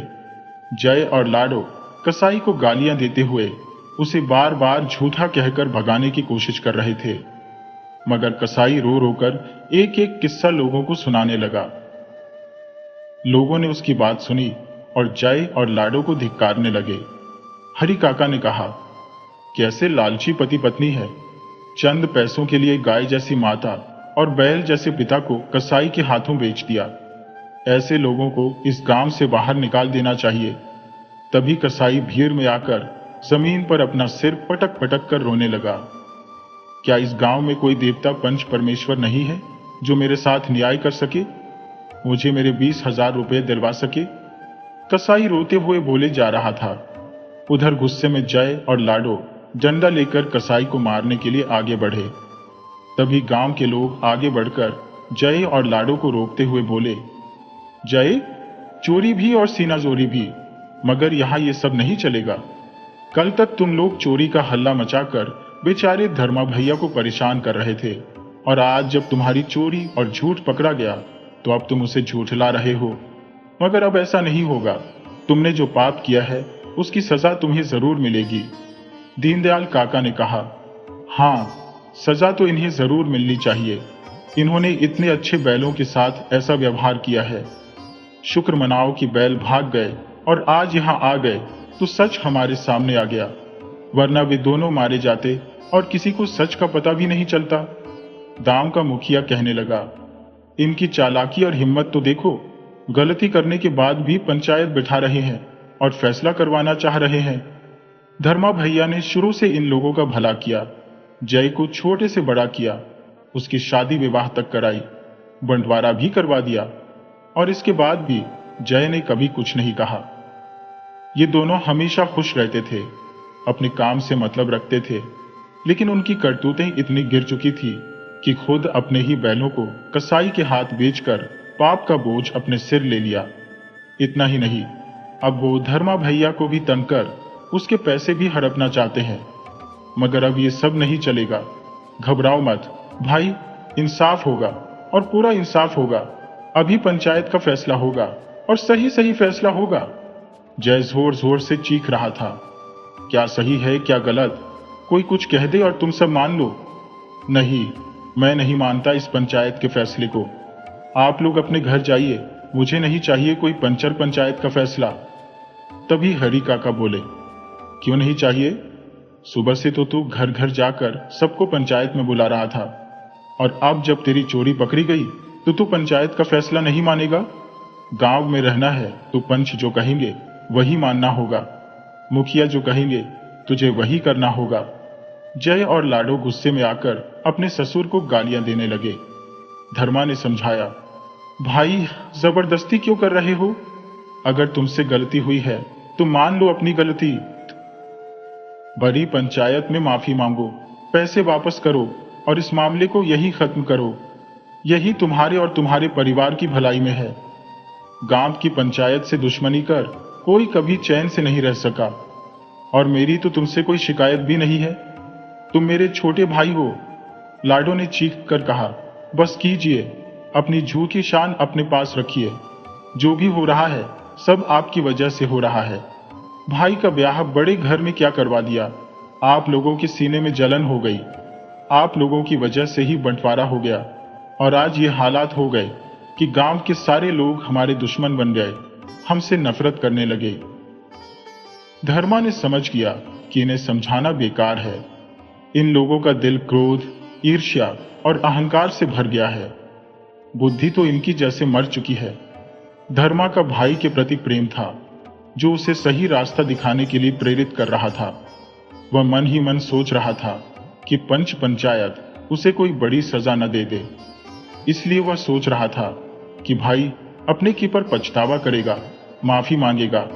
पर उससे पहले ही लाडो की जहर भरी जुबान ने धर्मा के मन को सदा के लिए खामोश कर दिया। वह उदासी से भरे चेहरे के साथ एक कोने में खड़ा हो गया, पंचों के फैसलों का इंतजार करने लगा। उसे समझ आ गया था कि वह अपने ही बुने जाल में फंस चुका है। लाडो का चेहरा क्रोध से तमतमा रहा था। उसका मन कर रहा था कि वह साईं को जान से मार दे, क्योंकि उसकी वजह से ही उसका षड्यंत्र सबके सामने उजागर हो गया था। मगर मजबूरी थी कि वह ऐसा नहीं कर सकती थी। वह जानती थी कि उसका झूठ पकड़ा जा चुका है, उसका खेल खत्म हो गया है। फिर भी वह जोर जोर से चिल्ला रही थी, अपने झूठ को सच साबित करने की कोशिश में लगी थी। इसी बीच मुखिया साहब उठे। उन्होंने अपने माथे पर पगड़ी बांधी और सभा के बीच आकर खड़े हो गए। सभी ने उनका अभिवादन किया। उनके आते ही सभा में सन्नाटा छा गया। मुखिया साहब ने कुर्सी पर बैठते हुए जया की ओर नजर घुमाई और बोले, जय, क्या तुम्हें सही और गलत का फर्क मालूम है, या फिर तुम्हें लगता है कि मुझे इसे समझाने की जरूरत है? मैं तो सिर्फ इतना जानता हूं कि तुमने जो किया वह निहायत गलत और धोखेबाजी है, और इस बार तुमने अपने भाई, अपने गांव या अपने आप से नहीं, बल्कि अपने धर्म से धोखा किया है। इस गांव में जहां गाय को माता मानकर पूजा जाता है, तुमने अपने बैलों को चोरी छिपे कसाई के हाथों बेच दिया। तुम्हारी क्या मजबूरी थी ये मैं नहीं जानता, लेकिन मुझे नहीं लगता कि तुम्हारे पास कोई मजबूरी थी, क्योंकि जो मजबूर होता है वह मदद मांगता है, और इस गांव के लोग हमेशा अपने लोगों की मदद करते हैं। लेकिन इस बार तुमने जो गुनाह किया है वह माफ करने लायक नहीं है। तभी कसाई दौड़ता हुआ आया और मुखिया साहब के पैरों में गिरकर बोला, आप सही कह रहे हैं मुकेश साहब, आप ही सही न्याय कर सकते हैं और मेरे पैसे दिलवा सकते हैं। मुखिया ने उसे डांटते हुए कहा, तुमने जो किया वह माफी के काबिल नहीं है। भले ही तुमने पैसे दिए, लेकिन बैल तुमने चोरी से खरीदा, और चोरी करना पाप है। पहली बात, जब तुम्हें बैल खरीदना था तो तुम दिन के उजाले में खरीद सकते थे, मगर तुम्हारे दिल में भी लालच था, इसलिए तुमने रात के अंधेरे में बैलों को खरीदा। यह भी गलत है, इसलिए इसमें न्याय की कोई बात नहीं रही। क्योंकि तुमने चोरी के बैल खरीदे, इसलिए तुम भी सजा के हकदार हो, और सजा के तौर पर तुम्हें पैसे नहीं मिलने चाहिए। लेकिन क्योंकि तुमने न्याय की बात की है, इसलिए पंचायत यह फैसला करती है कि जया के द्वारा तुम्हें सिर्फ एक बैल के पैसे वापस मिलेंगे, क्योंकि जया का सिर्फ एक ही बैल था और दूसरा बैल उसके भाई धर्मा का था। इसलिए दूसरे बैल का पैसा उसके बड़े भाई धर्मा को मिलना चाहिए। मुखिया ने फैसला सुनाते हुए कहा, अब न्याय की बारी बेचारे बैलों की है। जया ने जो गलती की है वह धर्म के विपरीत है, इसलिए पंचायत जया और उसके परिवार को गांव से निकालने की सजा सुनाती है। यह सुनते ही जया मुंह लटकाए चुपचाप पंचायत को देख रहा था। कुछ लोग इन फैसलों से बहुत खुश थे। तभी रवि डरते हुए मुखिया साहब के सामने हाथ जोड़कर बोला, मुखिया जी, जया छोटा है, गलती हो गई बेचारे से। मैं चाहता हूं कि भले ही मुझे 10,000 रुपए न मिले, मुझे पैसे नहीं चाहिए, मगर जया को गांव से निकालने की सजा मत दीजिए। इसे पहली और आखिरी गलती समझकर माफ कर दीजिए। धर्मा की यह बात सुनकर लाडो गुस्से में अपने आंख और चेहरे को लाल करते हुए जोर से चिल्लाई, बंद कीजिए अपना नाटक। मैं सब जानती हूँ, ये सब आपकी मिली भगत से हो रहा है। एक तरफ आप पंचायत के साथ मिलकर हमें बेइज्जत करवा रही है, और दूसरी तरफ नौटंकी करके हमारे हमदर्द बनने का ढोंग कर रहे हैं। चाल चलना कोई आपसे सीखे। इतना सुनते ही जय का गुस्सा फूट पड़ा। वह लालू की तरफ बढ़ा और उसे पकड़कर थप्पड़ पर थप्पड़ रसीद करना शुरू कर दिया। गांव के लोग हैरानी से एक दूसरे का चेहरा देखने लगे। हमेशा अपनी पत्नी के इशारों पर चलने वाला जय आज अचानक अपनी पत्नी पर हाथ क्यों उठा रहा है? लाडू जय के गुस्से से बचने की कोशिश कर रही थी, मगर जय आज पूरी तरह गुस्से में भरा हुआ था। जय लगातार लाडू को थप्पड़ मारता जा रहा था, जैसे उसके अंदर का सारा गुस्सा आज फूट पड़ा हो। उसकी अंतरात्मा जाग गई थी और वह खुद से यही सवाल कर रहा था कि उसने हमेशा अपने भाई के साथ गलत किया, उसे धोखा दिया, उसे गालियां दी, और आज जब इतना कुछ हो गया तो भी उसका भाई उसकी खातिर पूरे गांव के सामने हाथ जोड़कर माफी मांग रहा है। तभी धर्मा की पत्नी लीला दौड़ते हुए आई और लाडू को जय के हाथों से छुड़ाते हुए जय को डांटते हुए बोली, बस कीजिए देवर जी, भले ही बहू से गलती हुई है, मगर इस गलती की अकेली वह जिम्मेदार नहीं है, इसलिए छोड़ दो बहुरिया को। लीला ने लाडू को पकड़कर अपनी ओर खींचा और उसे गले लगाकर शांत करने की कोशिश की। जय चिल्लाते हुए बोला, आज मुझे मत रोको भाभी। जो हिम्मत मैंने आज दिखाई है, अगर वही हिम्मत उस दिन दिखाई होती जब ये पहली बार मुझसे गलत करवा रही थी, तो शायद आज ये स्थिति नहीं होती। इसकी चालाकी और धूर्तता के कारण मेरा जमीर और आत्मा मुझे कचोट रही है।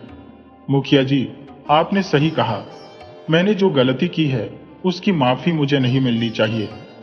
मैंने अपने धर्म से, अपने आप से, अपने पिता समान भाई से और अपने गांव से धोखा किया है। मुझे गांव से बाहर निकालने की सजा नहीं, बल्कि मुझे फांसी की सजा मिलनी चाहिए। जय यह कहते हुए जमीन पर बैठकर रोने लगा।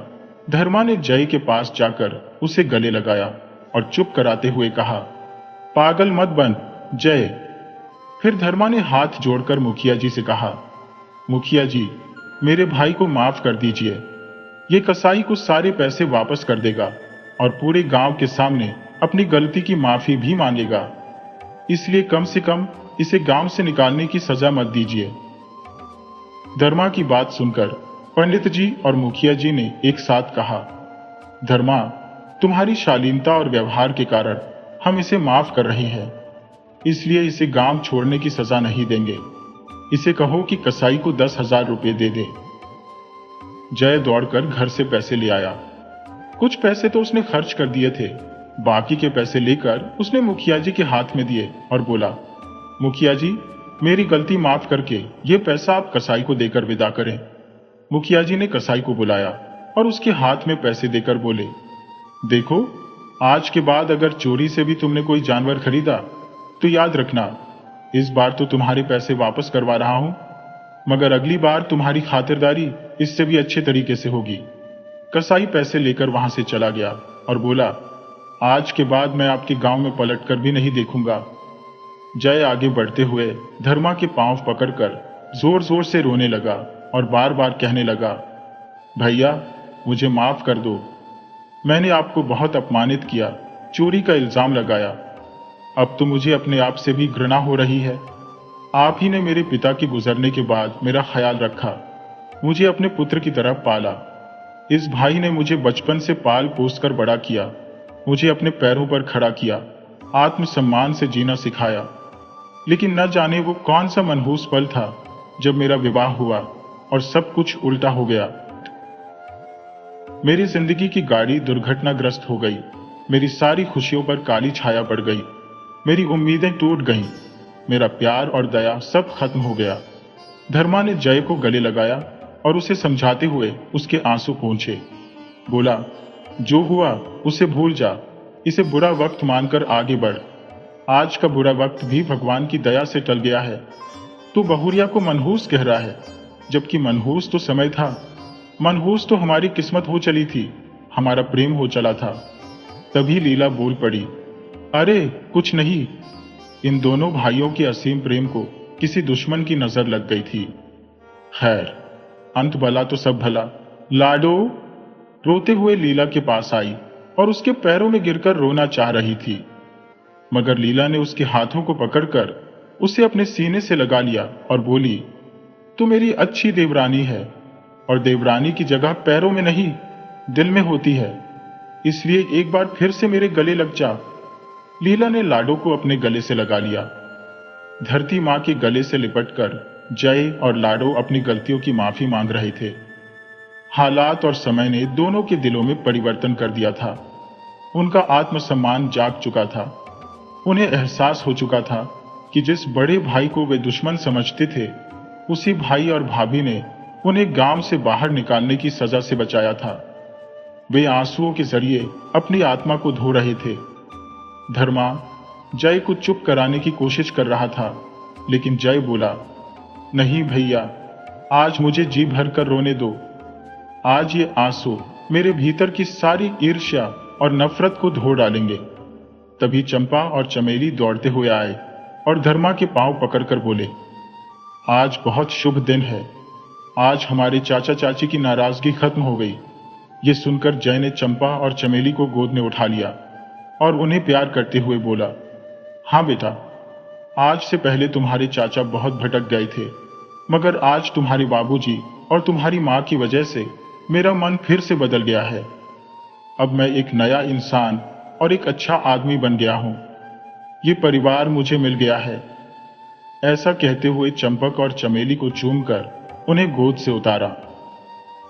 फिर जय ने पूरे सम्मान के साथ पंचों के सामने हाथ जोड़कर कहा, मैं पंचों से माफी मांगता हूं, अपनी आज तक की सारी गलतियों के लिए क्षमा चाहता हूं। मैं वादा करता हूं कि आगे से ऐसी कोई गलती नहीं करूंगा जिससे मेरे भैया भाभी या मां को गांव वालों के सामने शर्मिंदा होना पड़े। मुखिया जी और पंडित जी ने अपनी जगह से उठकर मुस्कुराते हुए कहा, ठीक है, अगर तुम अपनी गलती मानते हो तो हम तुम्हें माफ करते हैं। इंसान गलतियों का पुतला है, लेकिन अपनी गलती को सुधारना ही असली इंसानियत है। अपने पुरानी गुनाहों को भूलकर नए सिरे से जीवन की शुरुआत करो। अपने परिवार के साथ खुशहाल जिंदगी जियो और गांव का नाम ऊंचा करो। जय ने मुस्कुराते हुए कहा, धन्यवाद मुखिया जी, मैं वादा करता हूं कि अब कोई गलती नहीं होगी। फिर जय ने चंपक और चमेली को गोद में उठाया और धर्मा के साथ घर की ओर चल पड़ा। लीला भी मुस्कुराते हुए लाडो को पकड़कर घर के अंदर ले गई। पंचायत के सारे सदस्य भी मुस्कुराते हुए अपने अपने घर चले गए। माहौल पूरी तरह बदल चुका था और सबसे ज्यादा बदलाव जय और लाडो में आया था।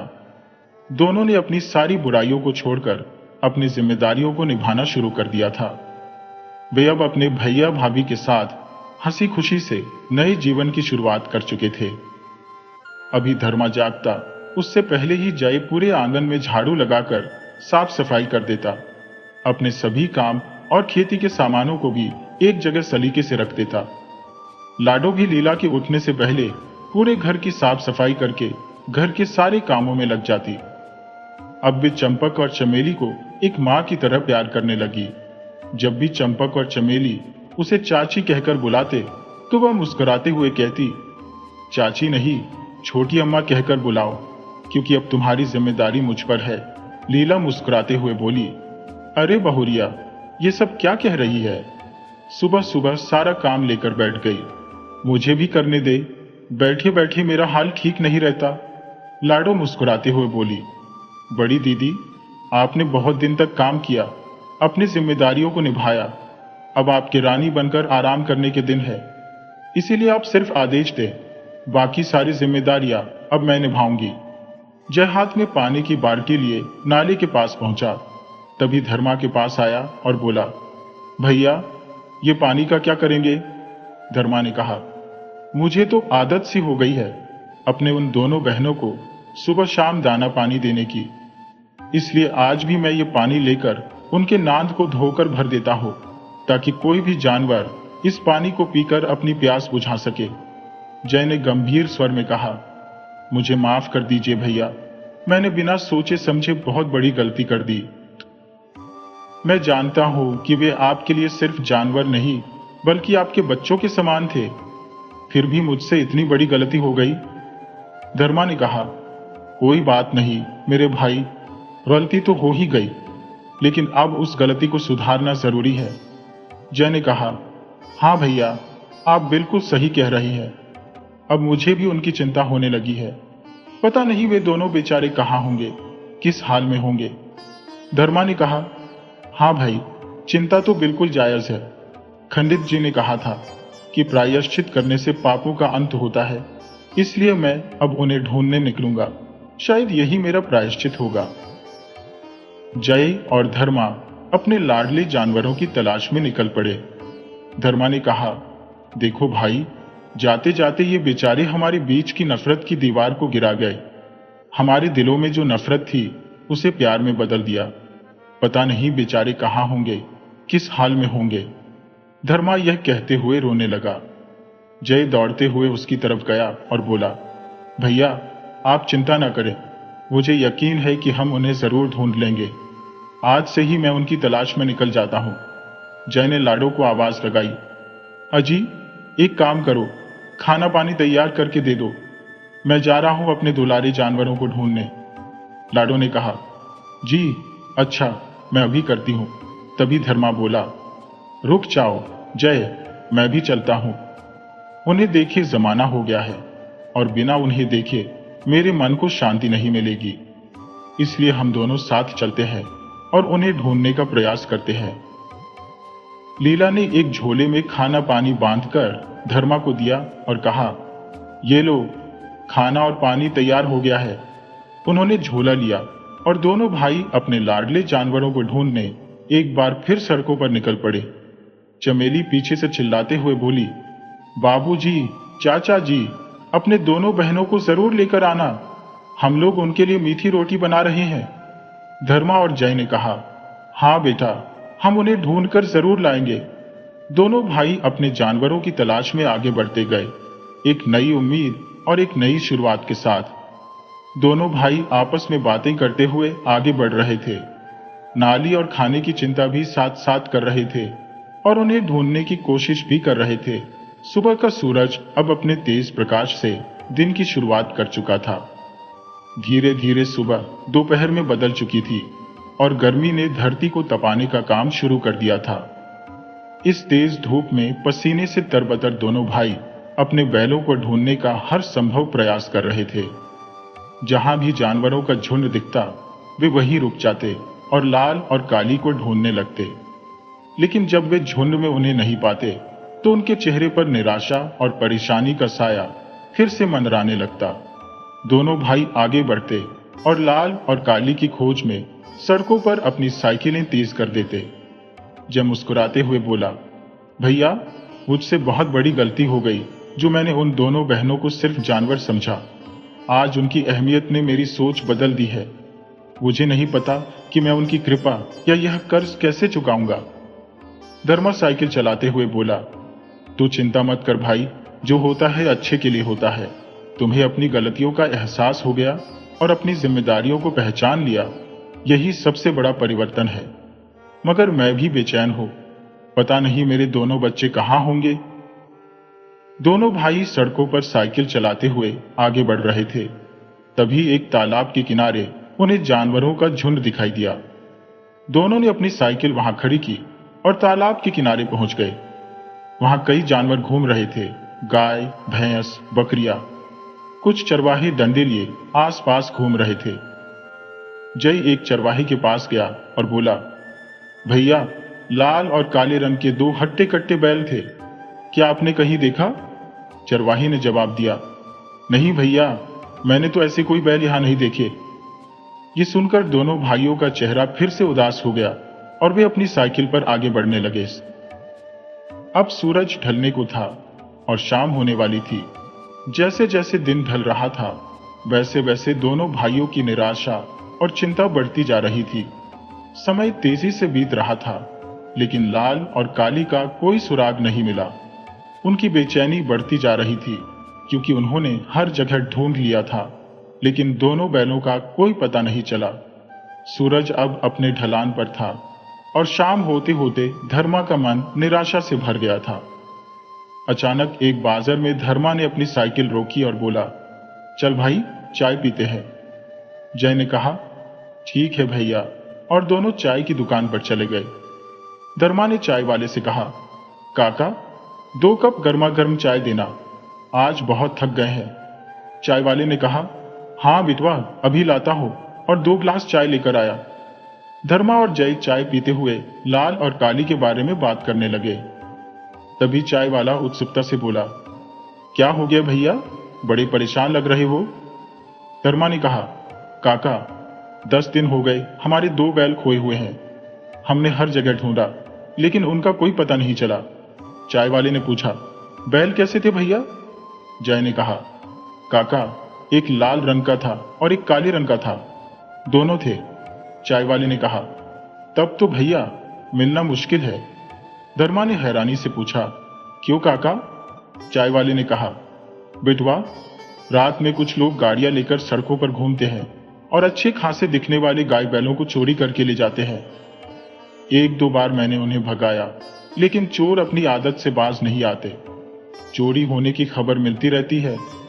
लोग यहाँ हमारे दुकान पर बैठकर इस बारे में चर्चा करते हैं, इसलिए मुझे ऐसा लगता है कि तुम्हारे बैल मिलना मुश्किल है, खासकर जब 10 दिन हो गए और बैल इतने सुंदर और हट्टे कट्टे थे। चाय वाले की बात सुनकर धर्मा का चेहरा उतर गया। जो उम्मीद उनके मन में थी, अब टूट चुकी थी। बैलों के मिल जाने की उम्मीदें अब निराशा में बदल गई थी। धर्मा के चेहरे पर ऐसा लग रहा था जैसे वह अपने बैलों के खो जाने पर जोर जोर से रो पड़ेंगे।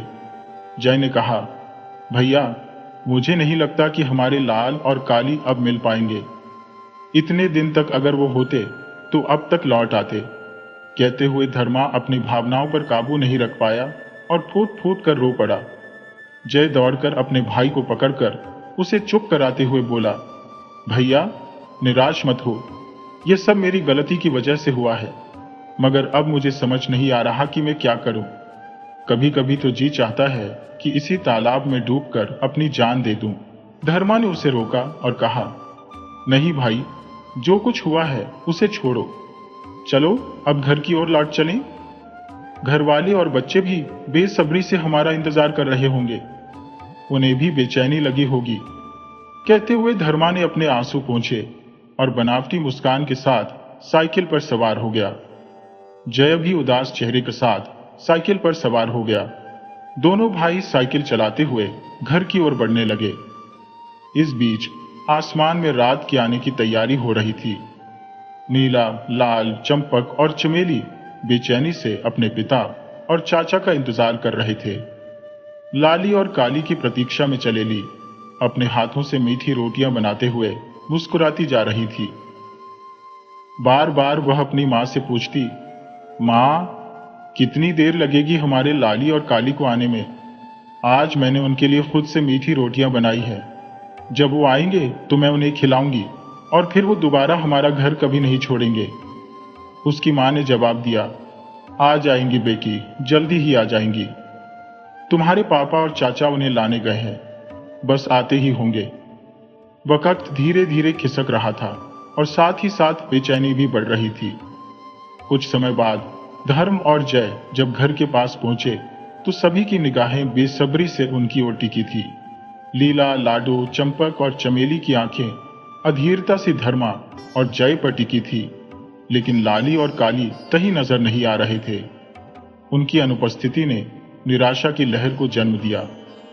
चंपक रोते हुए धर्मा के पास पहुंचा और बोला, बाबूजी, हमारे लाली और काली क्यों नहीं आए? धर्मा ने धीरज बंधाते हुए कहा, बेटा, लगता है हमारे लाली और काली हमसे हमेशा के लिए बिछुड़ गए हैं। वो हमसे नाराज हो गए हैं और अब शायद ही कभी वापस लौटें। धर्मा ने चंपक का हाथ पकड़ा और उसे साइकिल पर बैठाकर लाली और काली के नाम की पट्टी के पास रोक गया। नीला समझ चुकी थी कि क्या हो चुका है, इसलिए उसने चुपचाप पानी का जग लिया और धर्मा के हाथ धुलाने लगी। चमेली ने मीठी रोटियां हाथ में लेकर धर्मा से पूछा, चाचा जी, हमारे बैल नहीं आए और मैं मीठी रोटियां किसे खिलाऊं? मेरे साथ अब कौन खेलेगा? कौन मेरे हाथों से रोटी खाएगा? ये कहते कहते चमेली रोने लगी। धर्मा ने उसे गोद में उठाया और कहा, मत रो बेटी, मत रो। हम तुम्हारे लिए नया लाली और काली लेकर आएंगे, चिंता मत करो। ये कहते हुए वे सभी घर के अंदर चले गए। लाली और काली के न मिलने के कारण धर्मा काफी उदास रहने लगा। हमेशा हंसने हंसाने वाला, अपने कामों में मस्त रहने वाला धर्मा अब चुप और शांत हो चुका था। उसका मन हर वक्त अपने दोनों बैलों के बारे में सोचता रहता और वह उनके नाम के पास जाकर मंडराता रहता। जब उसका मन करता, वह नान को साफ करता, उसमें पानी भरता। उसकी हालत दिन ब दिन बिगड़ती जा रही थी। धीरे धीरे उसकी शारीरिक ताकत कमजोर होती जा रही थी, जैसे बुझता हुआ दिया। धर्मा की इस हालत को देखकर घर के लोग भी चिंतित रहने लगे। लीला, जय और लाडो सब समझ नहीं पा रहे थे कि आखिर धर्मा को हुआ क्या है। सभी ने उसे समझाने का प्रयास किया, मगर धर्मा को किसी की बात समझ में नहीं आ रही थी। वह बस अपने दोनों बैलों की याद में डूबा जा रहा था। इस गहरे दुख में वह खाने पीने की भी चिंता नहीं करता था।